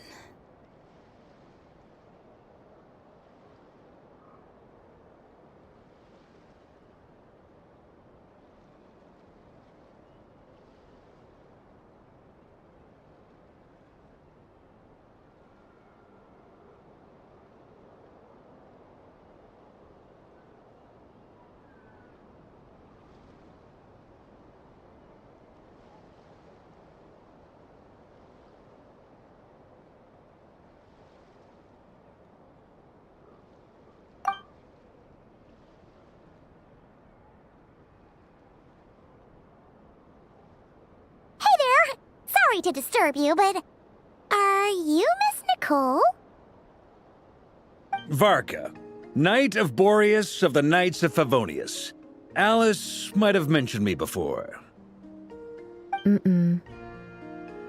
Ah! Have we got the wrong person? Sorry. Well, this is awkward. When I shook my head, I meant, no, Alice hasn't mentioned you before.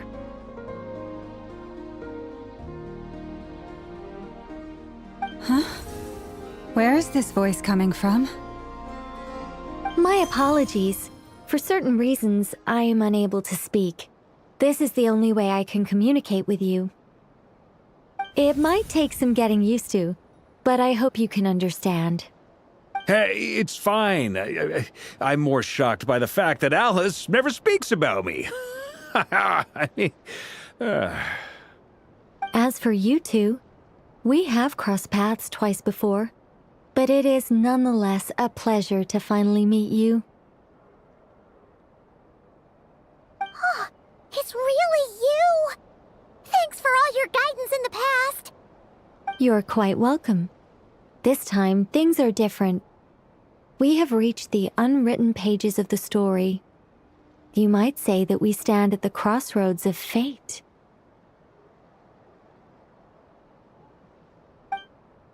Now then, allow me to formally introduce myself. My name is...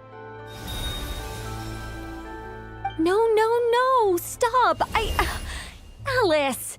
I can't believe it!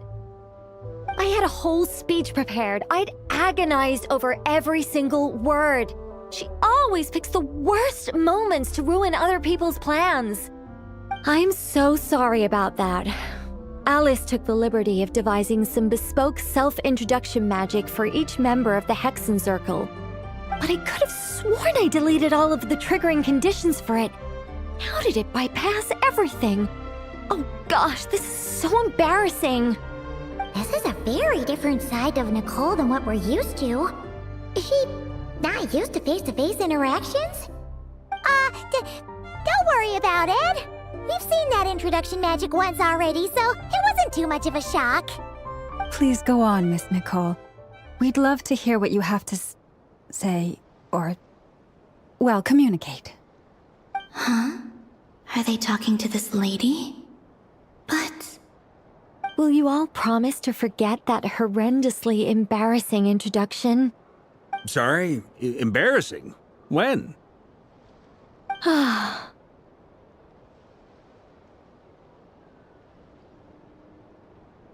Yes, my name is Nicole, and I am one of a very few angels who have retained both their preferred form and their power.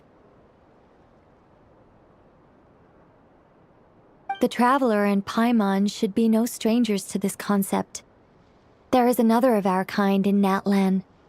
They call her the Lord of the Night. Right! Paimon remembers her! Yes. Well, I have retained more of my power than she. It's because I don't have a long-term duty to fulfill. To be more specific... no.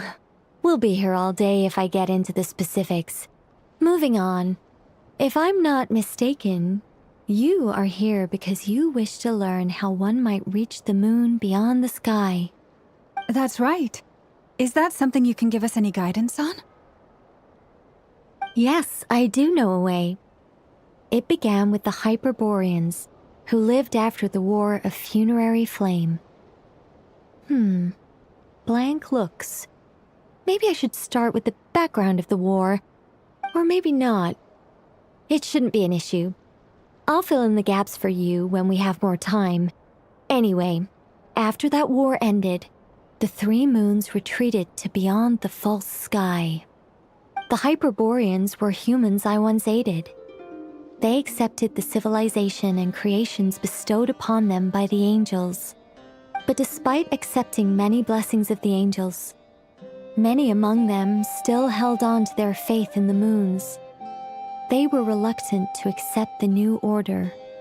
Even after the War of Funerary Flame, they sought to contact the moon goddesses beyond the sky and receive their guidance. But all three had passed away by that point. This mage has a unique method of communicating. Is she talking about the moons? Yes, but they did not know. And so, still they prayed for the moon goddess's mercy. After building titanic structures that consumed vast amounts of Kuvaki, at last they glimpsed the moons and heard their voices.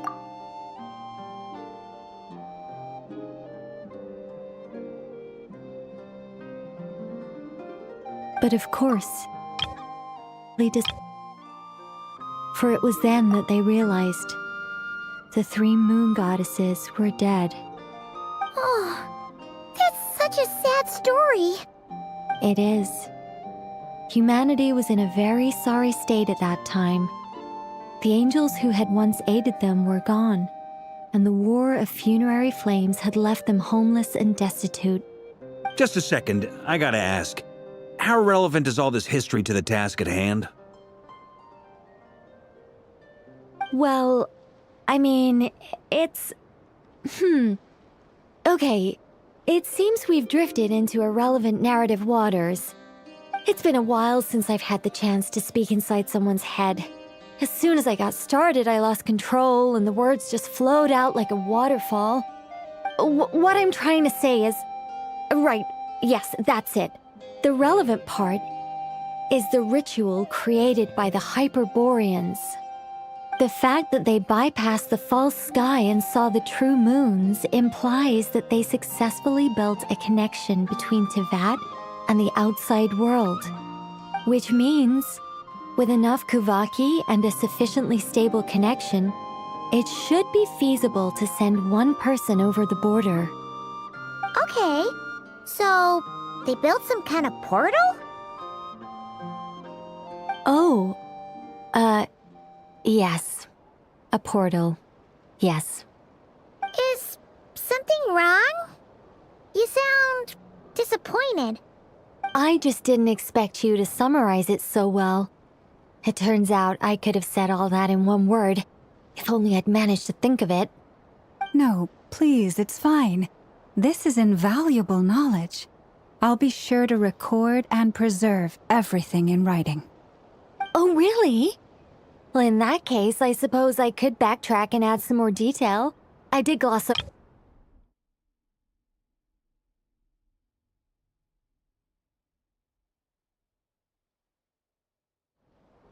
Whoa, whoa, whoa, time out.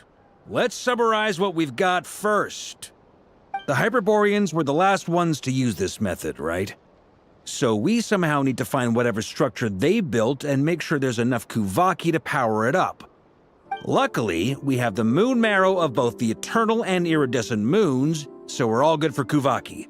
Which means the key issue we need to focus on is finding the place. Am I right so far? Yes. Although I expect the structure is long gone by now. That said, what if we could take advantage of the phantoms to travel back to a time when it still existed? Well, travel back isn't quite accurate. It's more like we'd be creating a handshake between 2 points in space-time. We wouldn't even have to pick a time when it still existed. It could just be a time when it still appeared in phantom form via projection, or we could project our own phantoms, fold them together, and... You look lost. Was that too hard to follow? Yeah, things got a little, technical there. Paimon's brain is reaching capacity. All right. Let me think about how to put this more simply. Okay, got it.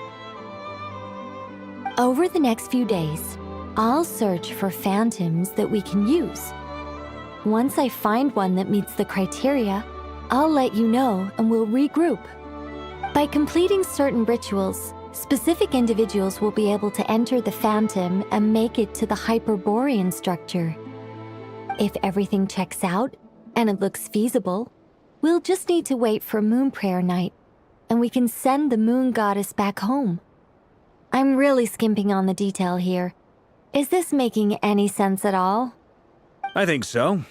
For now, we'll just wait to hear from you. Yes. Basically, yes. Great. Counting on you. In the meantime, we'll focus on finding the moon goddess's name. My name? Are they looking for a way to stop me from disappearing? Excuse me, Miss... Go on, Miss Nicole. This conversation was a little all over the place. I didn't catch your name. I am Lauma, of the Frost Moon Scions. Ah, I did wonder. I noticed that you listened very intently when I spoke about Hyperborea and the moon's history. If you'd be interested, I'd love to visit you this evening and go through it again in greater detail. Also, if you were serious about making a record, it would be too risky to simply write down the raw details as is. I would suggest some tweaks. Maybe rewrite the stories as fairy tales or fables, perhaps even prayers. Anyway, we can cross that bridge when we come to it.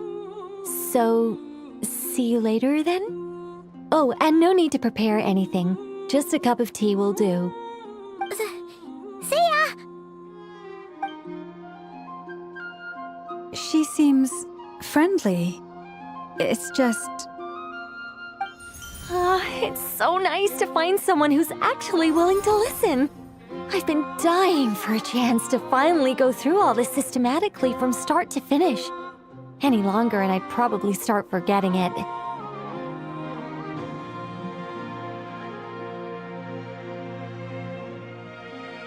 Now Paimon gets why Alice told us to mind our heads. Ha ha ha ha! What did I tell you? A lot of quirky people in Alice's orbit. Now then, the next order of business is, where do we start looking for the moon goddess's name? Maybe the rest of what Nicole has to say might give us some clues. Once I've heard her out, I'll summarize the salient points and share them with you all. I'm also inclined to review our other documents.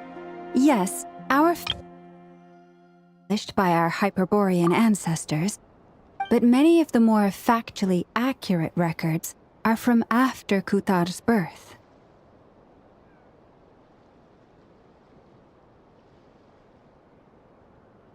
Sounds like we're gonna follow Columbina's journey through Devat, huh? In that case, we'll start by heading to the Frost Moon Enclave. Sounds like a plan. Take this with you. I'll see about getting in touch with the Fatui. It'll probably just be Arlecchino and Sandroni again.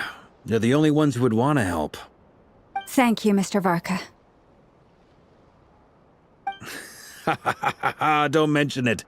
Honestly, I'm more comfortable dealing with the Fatui than prying into the details of a young lady's childhood.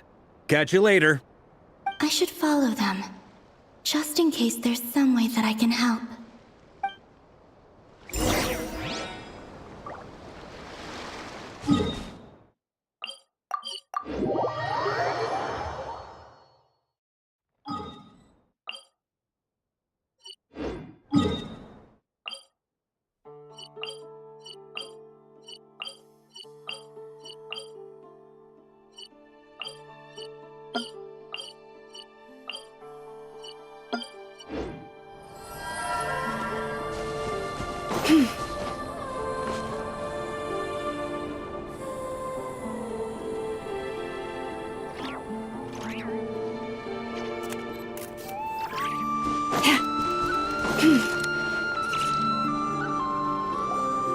A while ago, I took the time to organize all documents in our possession that pertain to Kutar.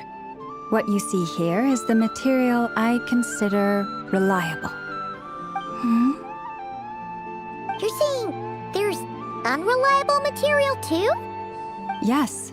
Most of the information we have was transmitted through an oral tradition. Inevitably, some of her stories were mythologized and deified over the years through countless retellings. That's why I organized them into reliable and unreliable. There's no sense seeking answers in history unless we can ensure the veracity of the historical record.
make sense. Alright, let's take a look through.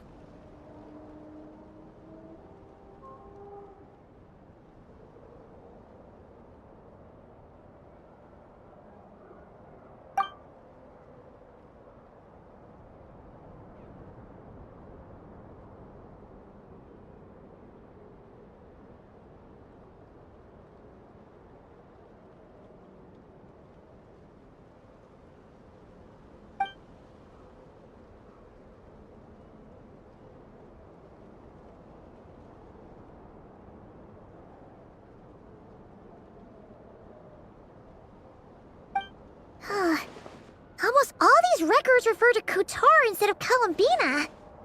Although neither of those is her real name.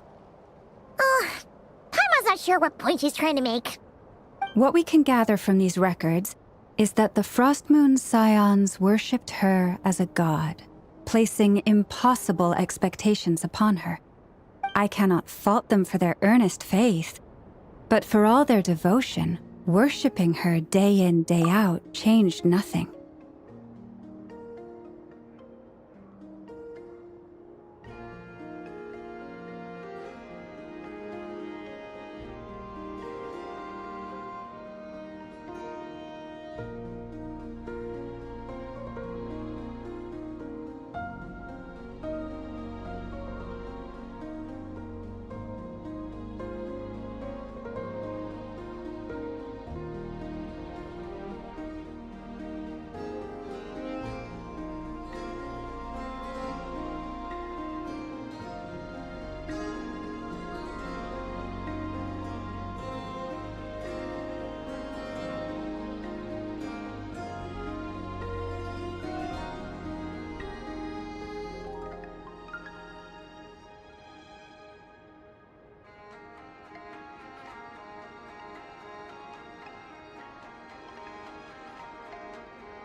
I imagine that none of it resonated with Columbina.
It wouldn't surprise me if, even back then, she had already begun to reject the name Kutar and everything it represented.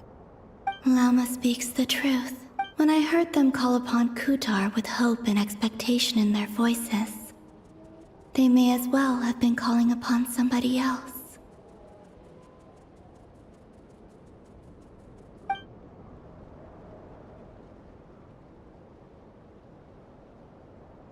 Well, that's a bit complicated. I looked at the level of detail, perceived authenticity, prose style,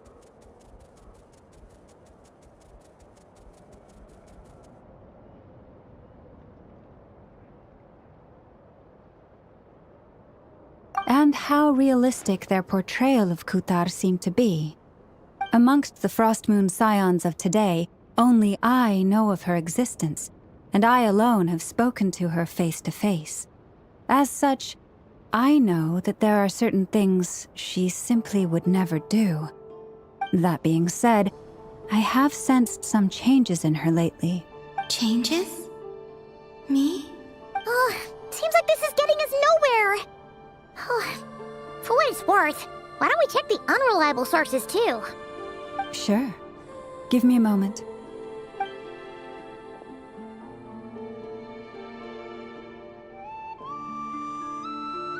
Exerting but a fraction of her divine might, Kutar sheared a great mass from the snow-capped mountain and cast it into the sea, upon whose surface shone the mirror image of the moon. Thus was formed the island of Hisi. Yeah, right. That doesn't even begin to pass the sniff test. The 3 moons are naught but lies through and through. Only one moon has ever shone for us, and Kutar is her name. The vast majority of ancient texts are filled with fanciful tales like these. I trust you understand my criteria a little better now. Kutar did not speak, merely gazing into the distance in silence. And where her gaze landed, this was her prophecy. Clearly, whoever wrote this text never even met Kutar. Otherwise, they'd know that her eyes are always closed. What about you, Traveler? What are you reading? Come on, let Paimon see. The child wished to build a wooden nest with which to shield a fledgling bird from the cold. But being so young and lacking in strength, the child could not snap the branches from the trees. Kutar was passing by. Upon seeing the child, she summoned forth the Kuhenki, who built a beautiful nest for the child. I remember that. Not knowing the meaning of Kutar's divine intervention, the child dared not to respond, and thus ran home to call their parents. But Kutar was gone. The Moon Chanter declared the event a miracle and took the nest as a relic, placing it on high for all to see. The child was named as one favored by the goddess, and was greatly respected amongst the people. Yet, no further miracles were bestowed, and this matter was forgotten in but a few years. Huh. Any thoughts after reading that? Yeah. Columbina probably just wanted to join the kid in making nests. Ah. I'd originally considered this a fabrication, because Kutar did not perform any similar actions in subsequent records. But now that I think about it, it does seem like something Columbina would do. It's just that... She didn't know how other people would interpret her actions. She was probably worried about making things difficult for people. So, she gradually stopped joining in. Yes. Oh, that's so sad.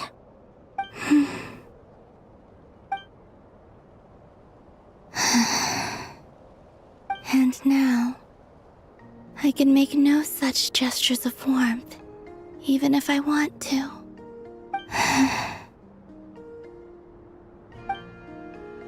Still no name. That's a bit of a shame. But we...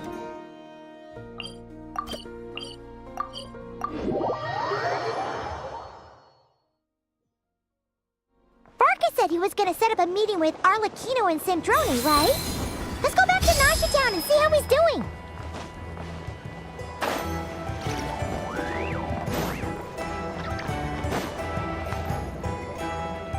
Let's see. There's Barca. Oh, and it's Durin and Albedo too.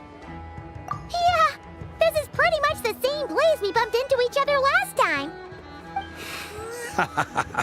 I convinced them to stick around a little longer.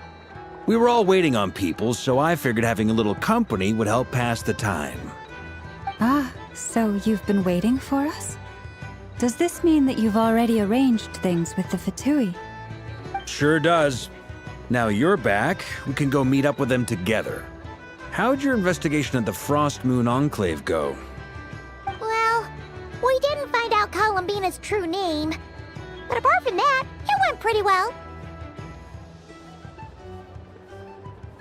Aha, just as well that I didn't tag along then.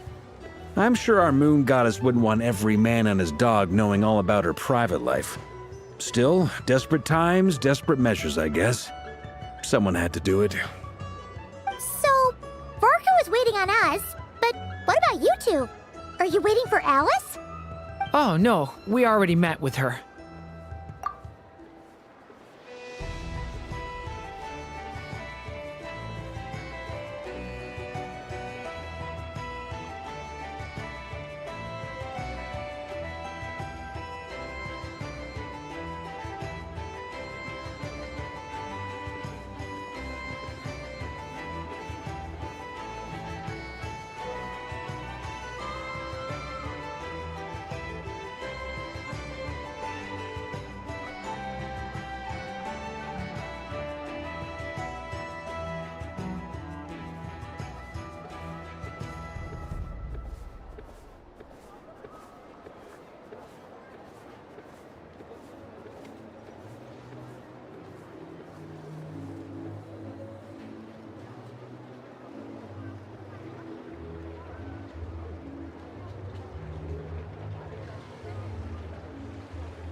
We discussed that experiment I mentioned to you last time. Oh, and she also handed me this communication device. That's right. I understand she informed you about the relationship between the phantom phenomena and Tevat's borders, yes? She wants me to help her with some more experiments on that front.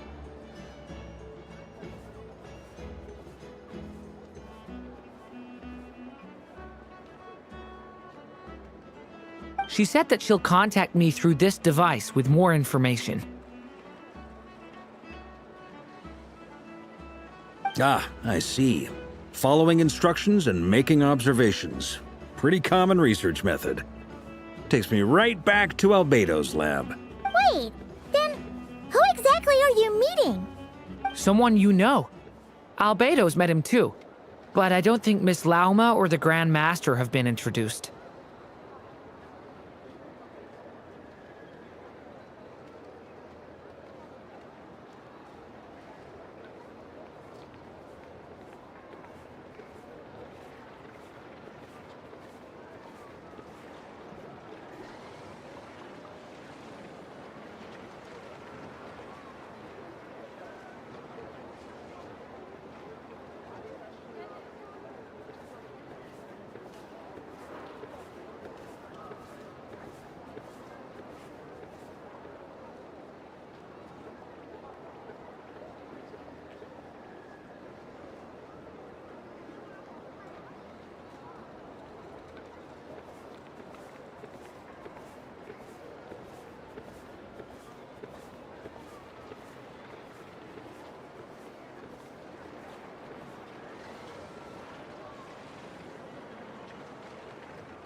Introductions are overrated, especially in cases like this.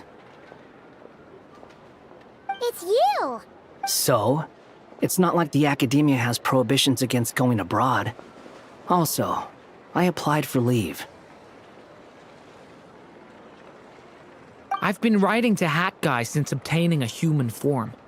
I've already brought him up to speed on everything that's been going on in Nodcry. Hat Guy? Turns out, I actually have heard that name before. Oh? Then why did you react the same way I did? I only knew the name, not the fella. But since we're all here, let's do some introductions for what it's worth. I'm Varka, Grand Master of the Knights of Favonius. Lauma, Moon Chanter of the Frost Moon Scions. And I'm a Driosh from the Vahumana Darshan of the Sumero Academia. Hat Guy. Good to see you again, Mr. Guy. I believe we last saw each other on the boat ride here.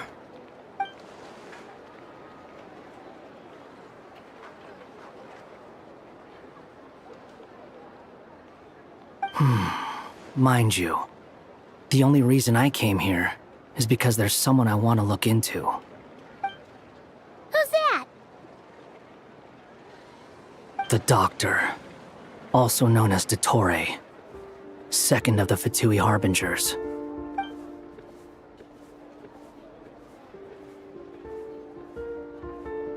From the tone of your voice, it sounds like there's bad blood between you. I was reviewing our archives and noticed that a lot of information about him was missing. Left a bad taste in my mouth. That's all there is to it. Dottore, or Zondique, as he was then known, once studied at the Academia, but he got kicked out before he could graduate.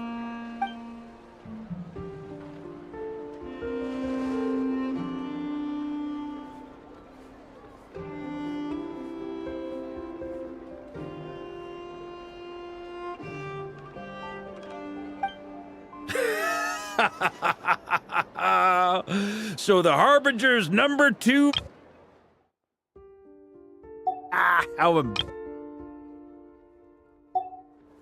Last we heard, he was planning something. We actually heard that a few times before, even coming to Nodcry, but we haven't seen a trace of him since we got here.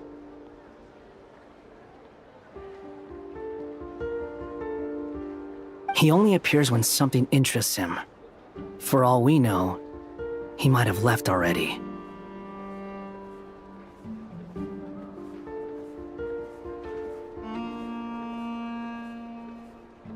But the fact he did something here at all is worth noting. It'll fill a couple extra lines in his file. Why does it sound less like a file you're writing and more like a criminal record? Anyway, we were just about to meet 2 of the other Harbingers. Want to come along? You might learn a thing or two about him there. Sure. Even though they're Harbingers, Well, they're old acquaintances of ours, so, you know, when you talk to them, try to be... I got it. The Frostmoon Scion's relations with the Fatui remain tense. Forgive me if I do not attend. In that case, we'll continue as... Good stuff. Everyone's having a fruitful time. All right, we better get going. I'll lead the way.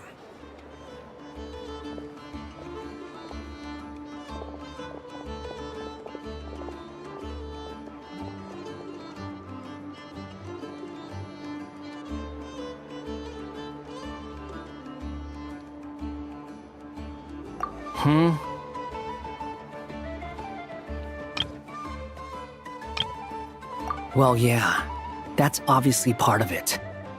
But I'm not the only one who has a score to settle with him. Neither you, nor Lesser Lord Kusanali, nor I want to see him meddling with things again. What's the hurry? Don't worry.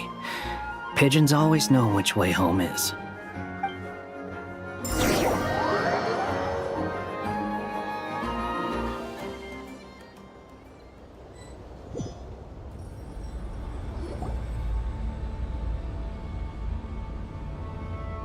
You made it. Who is this? A scholar from Sumeru. They call him Hat Guy. He's an old friend of the Travelers. Wait, this is the academia representative you wrote about? He doesn't exactly look the part. I believe this will prove my identity. You'll notice it bears the seal of the Sanctuary of Surasthana. Well, what do you know? So it does. All right then. My mistake. It's fine. I expected as much. What? So as I mentioned in my letter, the Academia's got its eyes on Dottore. But this matter remains top secret. Apart from those assisting in the investigation, the fewer people who know, the better. If anyone asks, I'm here in Notcry to pursue my personal academic interests. Gotta say, Varka, you did pretty well to keep all this under wraps for so long. Sounds like you got in touch with the Academia about this way back. you flatter me.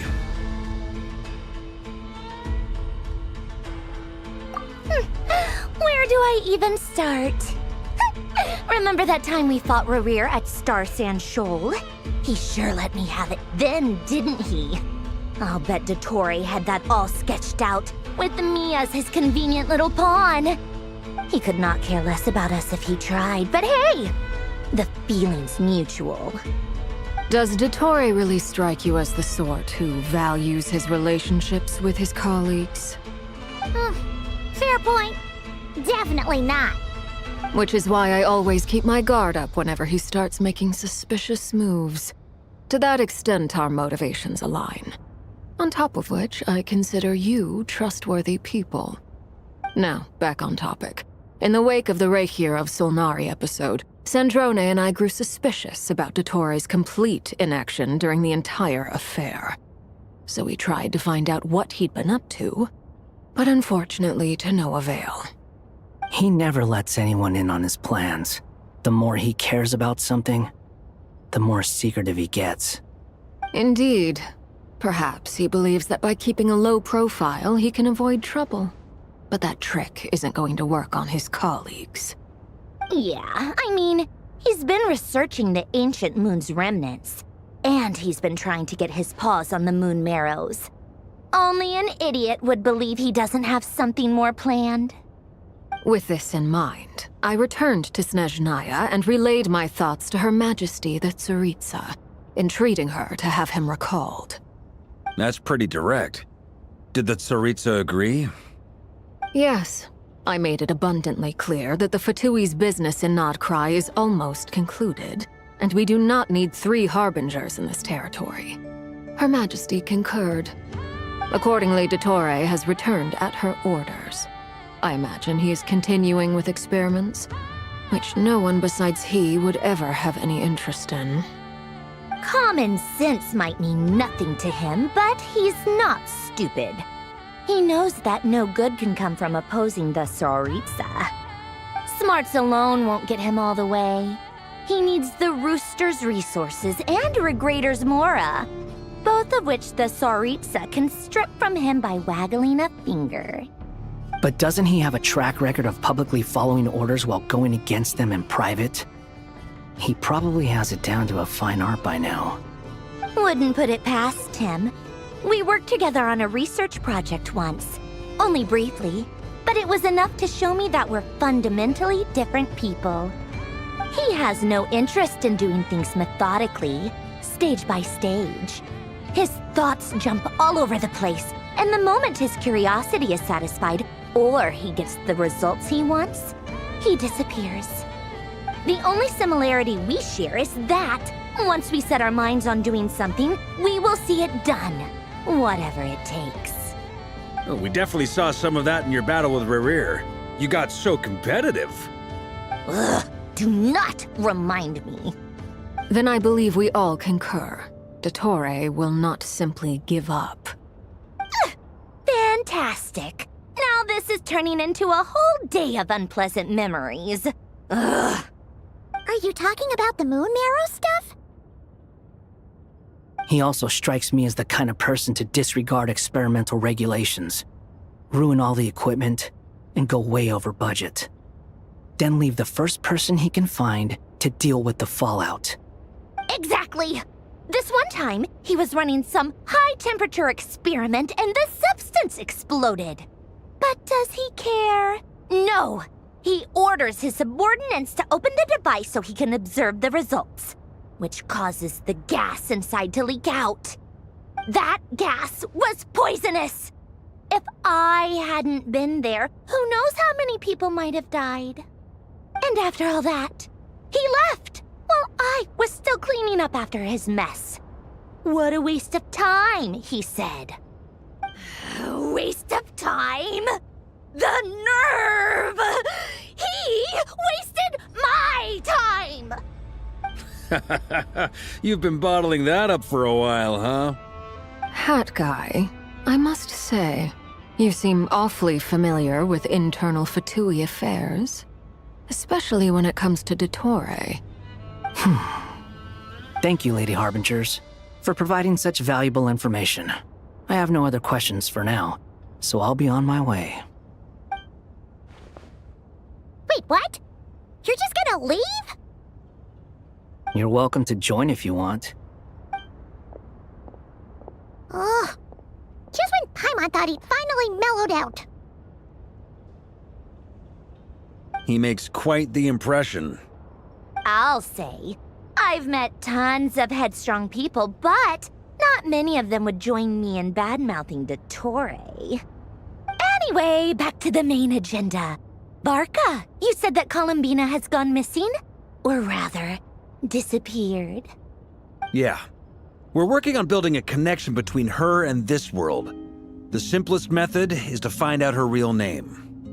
I've actually asked her that question before, but she said she didn't know. Considering our relationship, I doubt she was lying to me.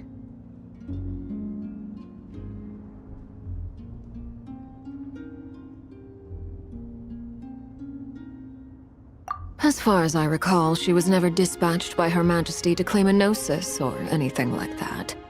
The Tsaritsa's plans had long contained a place specifically for her. I always thought that was weird. What could she do that the rest of us couldn't? Knowing what we do now, it's probably something related to Kavaki, right? More than likely. When she first arrived, Columbina would often go to Her Majesty and ask when she could start the task assigned to her.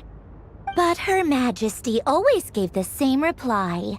The time has not yet come. So she spent her days in Snezhnaya doing basically nothing.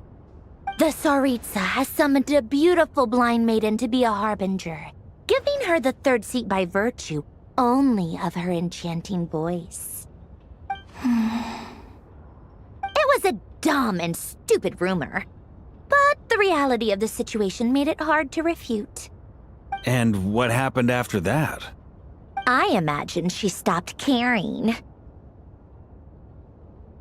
She no longer seemed to care why she had been recruited, and Her Majesty never gave her any missions, so she just continued to sing in the flower garden. For my part, I was busy. So busy, in fact, that watching someone be that idol had me fuming.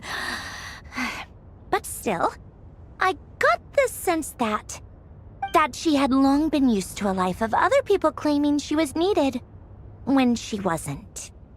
I just felt that having a place to stay would cost me something eventually. And so I waited quietly for the day that I would have to pay the price. And on the other end of that spectrum, you had me. Someone once told me that I had the lousiest work and the toughest luck. That's a good way of putting it. I forget who said it, but those words have always stuck with me.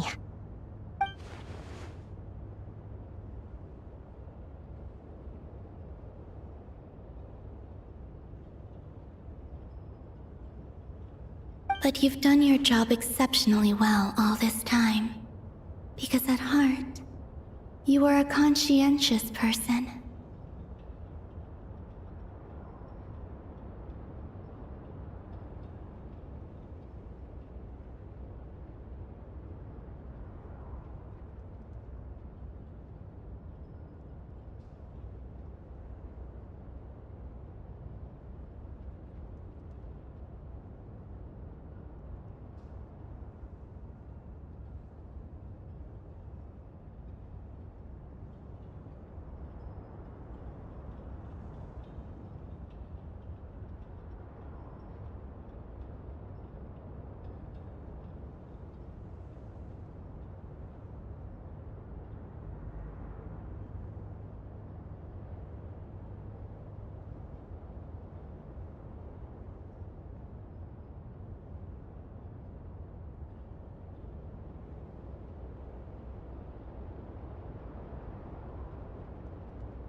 What is it?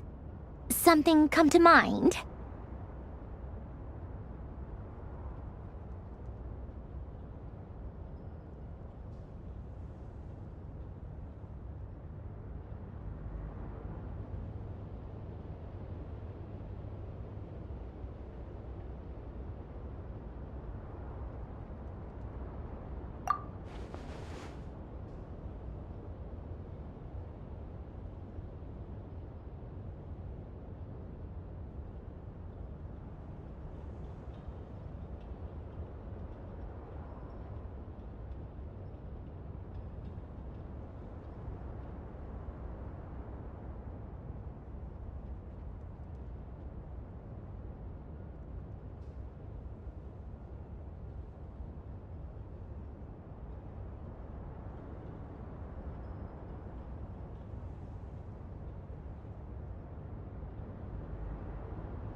That makes sense. Nothing screams you are needed like your name shouted from across the town. Well, good luck with it. But if you ask me, Colambina is still the most shoutable name. I'm just so used to it now, after all the arguments we've had. I can't be bothered trying to remember another name for her. Nor I. Sandrone. Harlequino.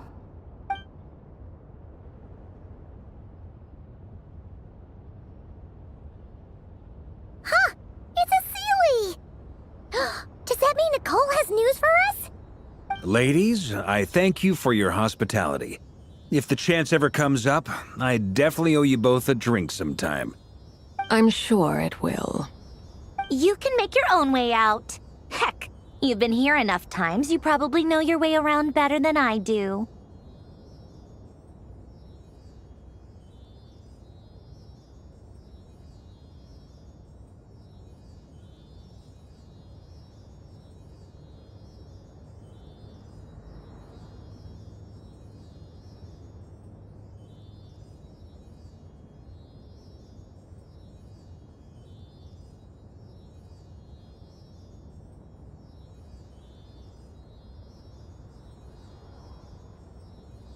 Okay, time to do what adventurers do best.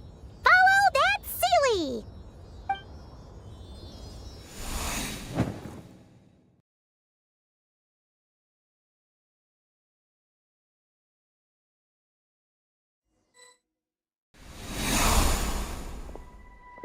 Here you are.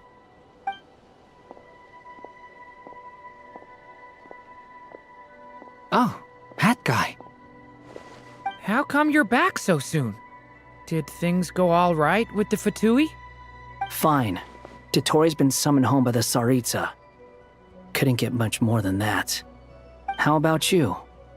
Any progress with the investigation? Unfortunately not. We've tried everything. Different phantoms, different locations, different points in history. But the results were the same each time. Abyssal monsters roaming the land. People crying out in despair, with no hope of being rescued. Every time I see it, I can't help but think, is this what it was like in Mondstadt when Dragonspine Durin attacked? And if I fail in the task I've been given, will I create yet another tragedy? That's just meaningless speculation.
When we encountered similar phenomena previously, I tried to interfere with those illusions, using sounds and lights to guide them.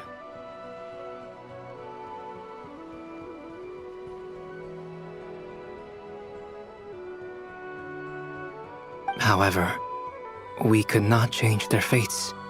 At most, we were able to extend their existences.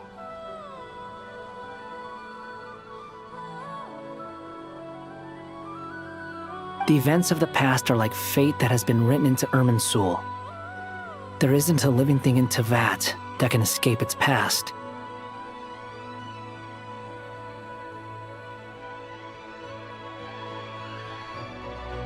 But Miss Alice instructed us to try to find ways to change the outcome that these phantoms face. It's an impossible task. Can't you just refuse? Since she asked us to do this, I feel like it can't truly be impossible. Or if it is, well, mages can make the impossible possible. I could not have been born as Durin otherwise. But you also said that your past 39 attempts were fruitless. That's true. But you're still going. Yes. After this many futile attempts, surely you realize that you're not doing this because you still believe what some mage told you. It's because you want her hypothesis to come true. It's something you wish for deep inside. So, think for yourself about what you want to do. As long as you don't believe it's futile, it isn't. Yeah. Previous experience indicates that we cannot touch the phantoms, which limits the effectiveness of our interventions. If we want to clear this hurdle, we need to break this rule somehow. Same thought here. Following the same rules means repeating the same failures. Reducing ourselves to mere playthings of fate. So you mean we need to figure out a way to make contact with them despite knowing that we can't? Yes, and I suspect that's something only you are capable of. Everything in Teyvat is logged in Irminsul, but the withering that once occurred in Sumeru was a sign that the Great World Tree was being corrupted. This corruption allowed things that should not have existed in Teyvat to appear. This is tantamount to rewriting reality to an extent. You're saying abyssal power might be able to affect those phantoms? No one's ever tried it before. If you're gonna try it, it'll take courage. And you have to be confident that you can control it. Is anyone there? Has anyone seen my daughter? She's missing. I have to find her. I hear someone inside. Spargana? Are you in there?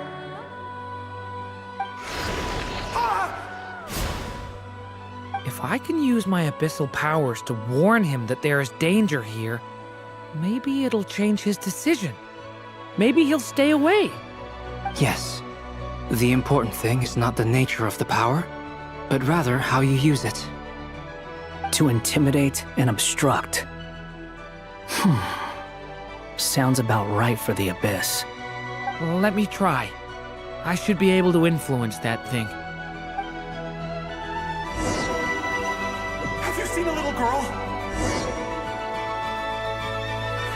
What? This isn't the time for that! Just run!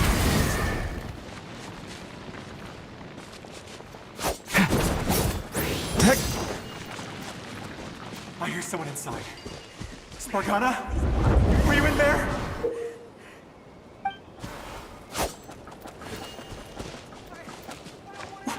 What is this? Looks dangerous. I should get out of here.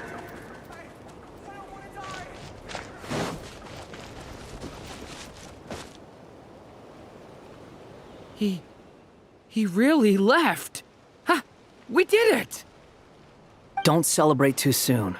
Follow him. See what he does next.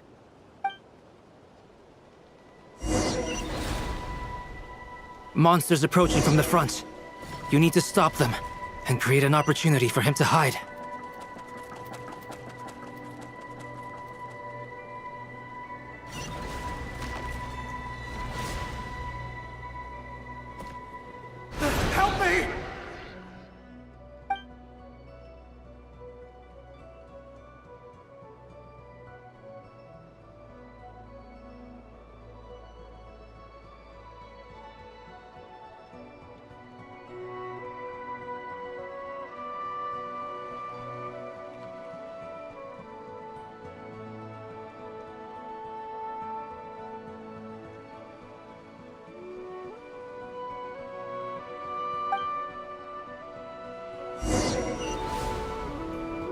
Monsters approaching from the front. You need to stop them and create an opportunity for him to hide.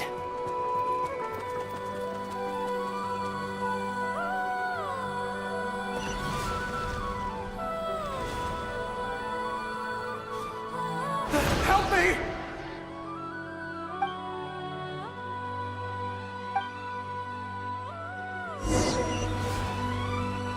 Monsters approaching from the front.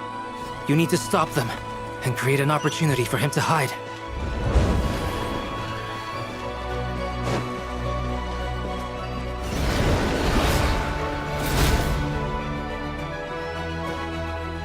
Help me!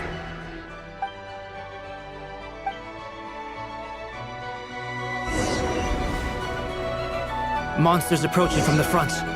You need to stop them and create an opportunity for him to hide.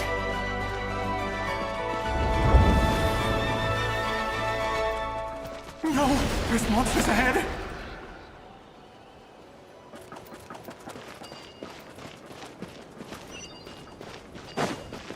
Wait, is that the barrier I saw earlier? Why is it appearing now? It's as if someone's controlling it.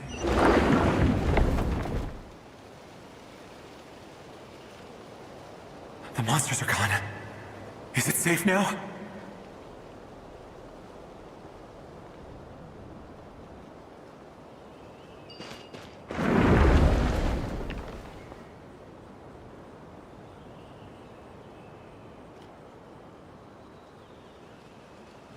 The barrier's gone too. How odd. Anyway, I guess I'll keep going. Quickly, let's keep up.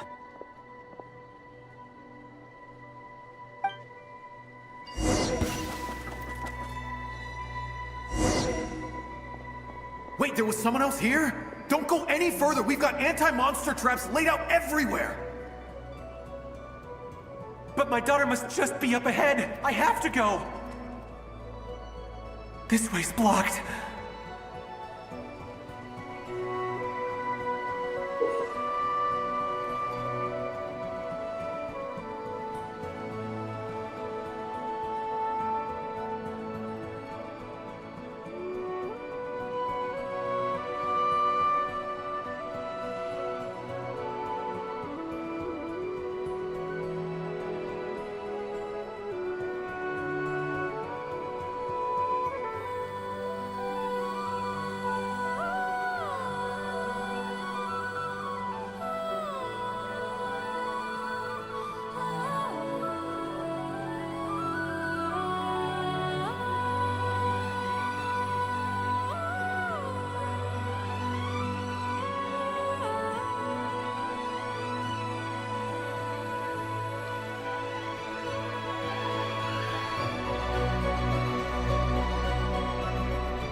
We might be able to use the explosives over there, but we need to take care not to hurt him.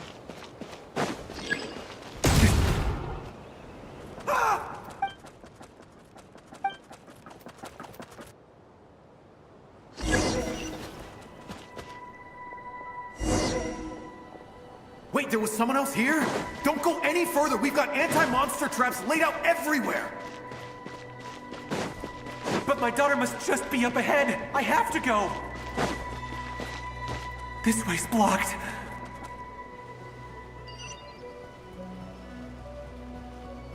We might be able to use the explosives over there, but we need to take care not to hurt him.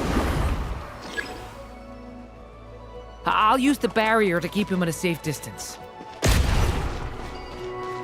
This barrier seems to be helping me somehow.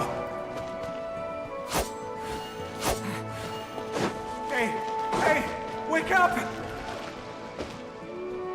No good. Gotta keep moving ahead.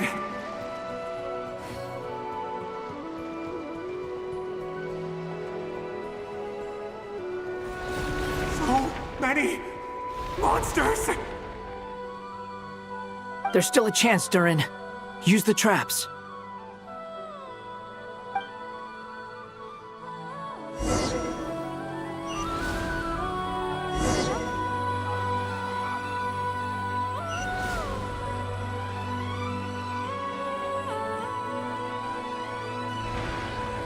Help me!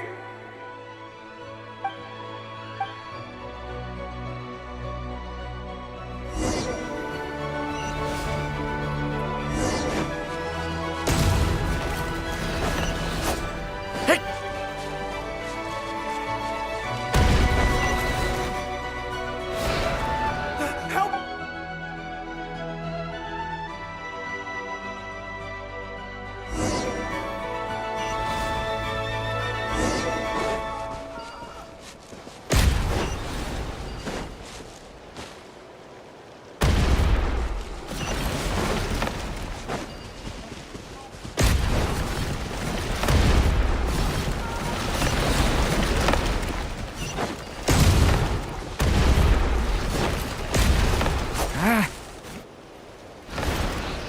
Help me!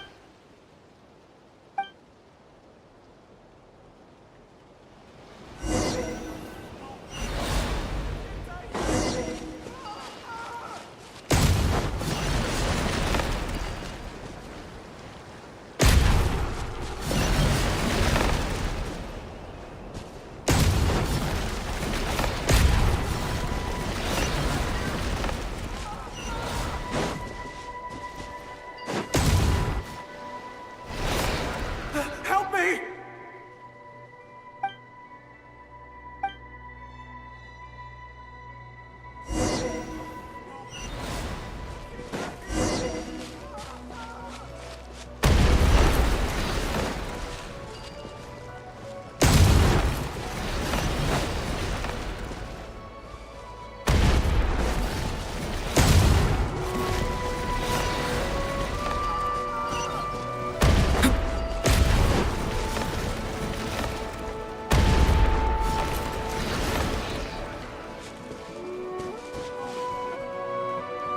This is a new development. I've never seen this happen before. We might just be able to save this person.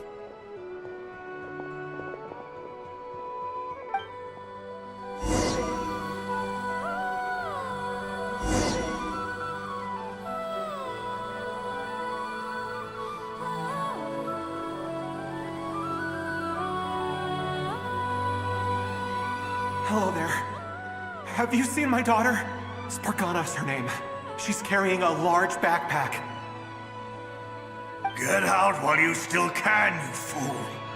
But I can't. Sorry. Okay, if I do find... Don't. What's that noise?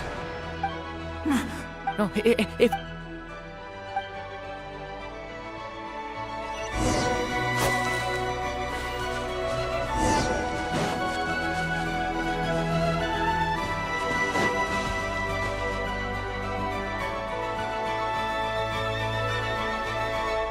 Hello there. Have you seen my daughter? Get out while you still can, you fool. You won't find any survivors here. But I can't just leave her here. She must be so scared right now. Sorry. Wish I could help, but I haven't seen her. You'll just have to keep looking. Okay, thank you. If I do find her, I'll get her to shelter and come back for you. Don't bother. I've got nowhere left to go.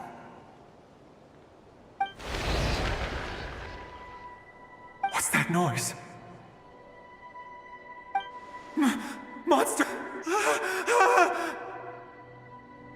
No, if he goes inside, he'll be walking into a trap. Let's try this once more. This time, we have to stop him.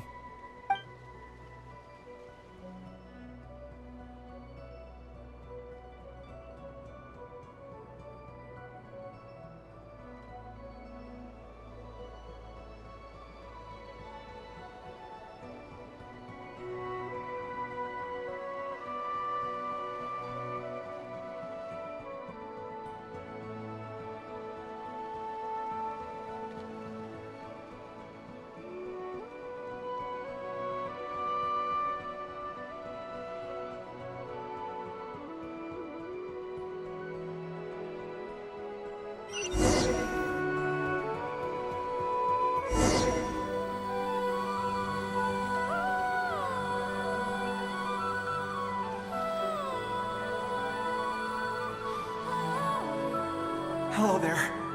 Have you seen my daughter? Get out while you still can. But I can't just leave her here. She must be so scared right now. Sorry. Wish I could help, but Okay, if I do find... Don't bother. I've got nowhere left to go.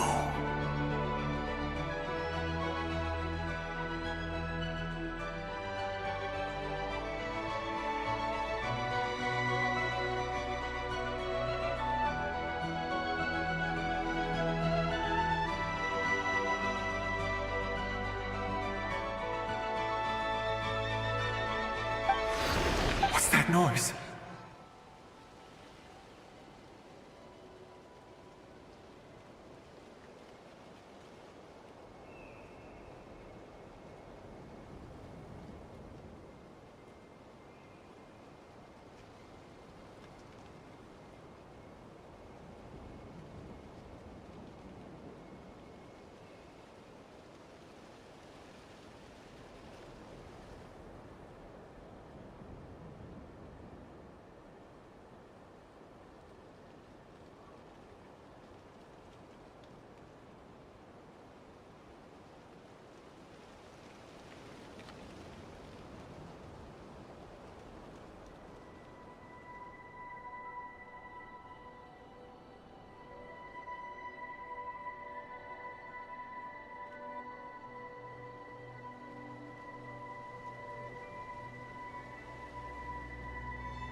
Monster!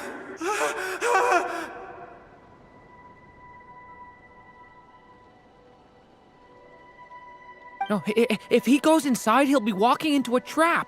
Let's try this once more. This time, we have to stop him.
Hello there.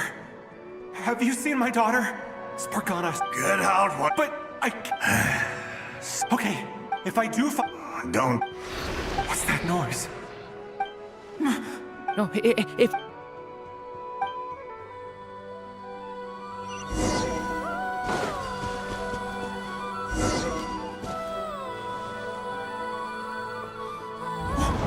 Why? How will I know where Spargana's gone like this? You know what? I'll trust this strange barrier. It's got me this far after all.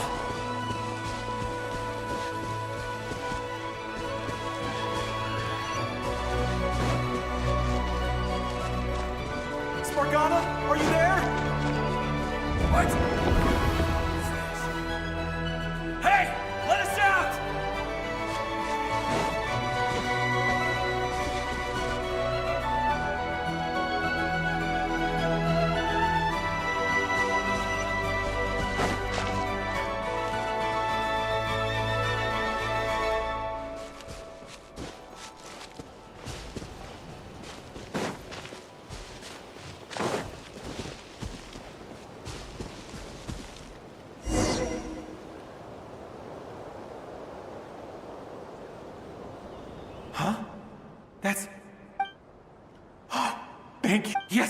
one of hers.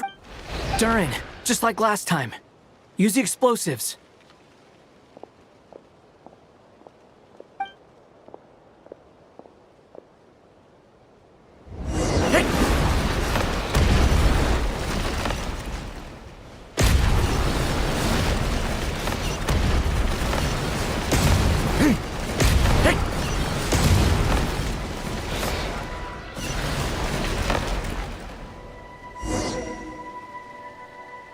It won't work, but then... It might not be the only one. Better he misses that clue than loses his life. I guess...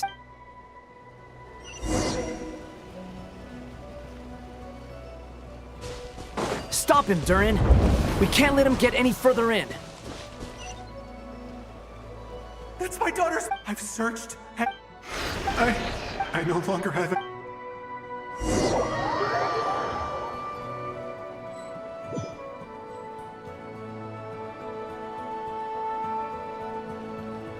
I'm sorry. He refuses to go. Albedo?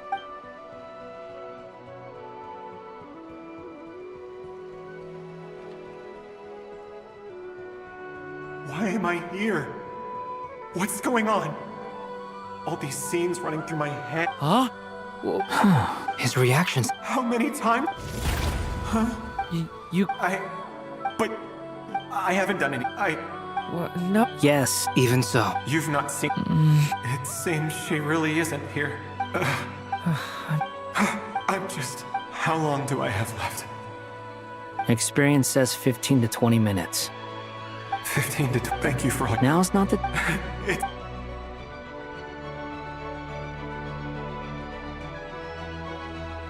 You say you're from Sumeru? Yes. Those names are unknown to me, I'm afraid. Yes. I have, but... I see. I've never heard that name. Then what about Sol? I have seen that name on stone tablet. I see. I'm sorry. But It's alright. From how you speak of your... They are. Mondstadt is a... We have festivals a few... Sumeru is a lot more uptight. Not really the kind of place where you can... But if all you want in life is to seek knowledge... It's... That's wonderful. In other words, after this all... I mean... Future isn't a total mess. That's true. Well, time's almost up. The chances are slim, I know, but I'd like to spend these last few minutes... May we meet again. Well, or not, most probably.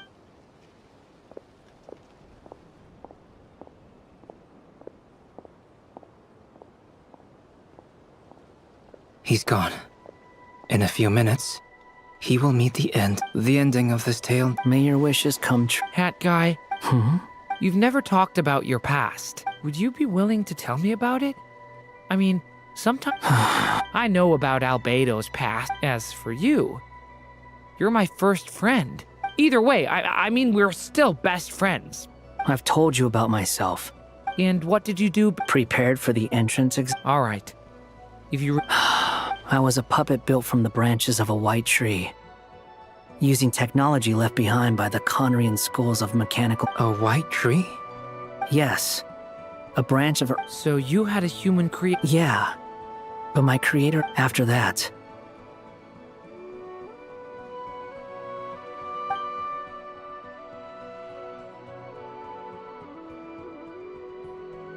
Durin.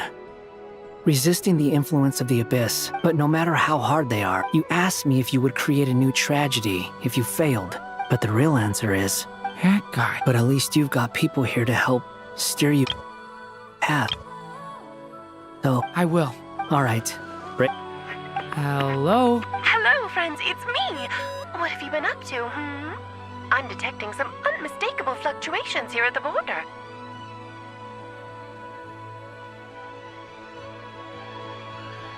The amplitude isn't particularly... Alice, we were unable to save that person. How... I see. Well, then, could I trouble you to keep trying the same I should probably...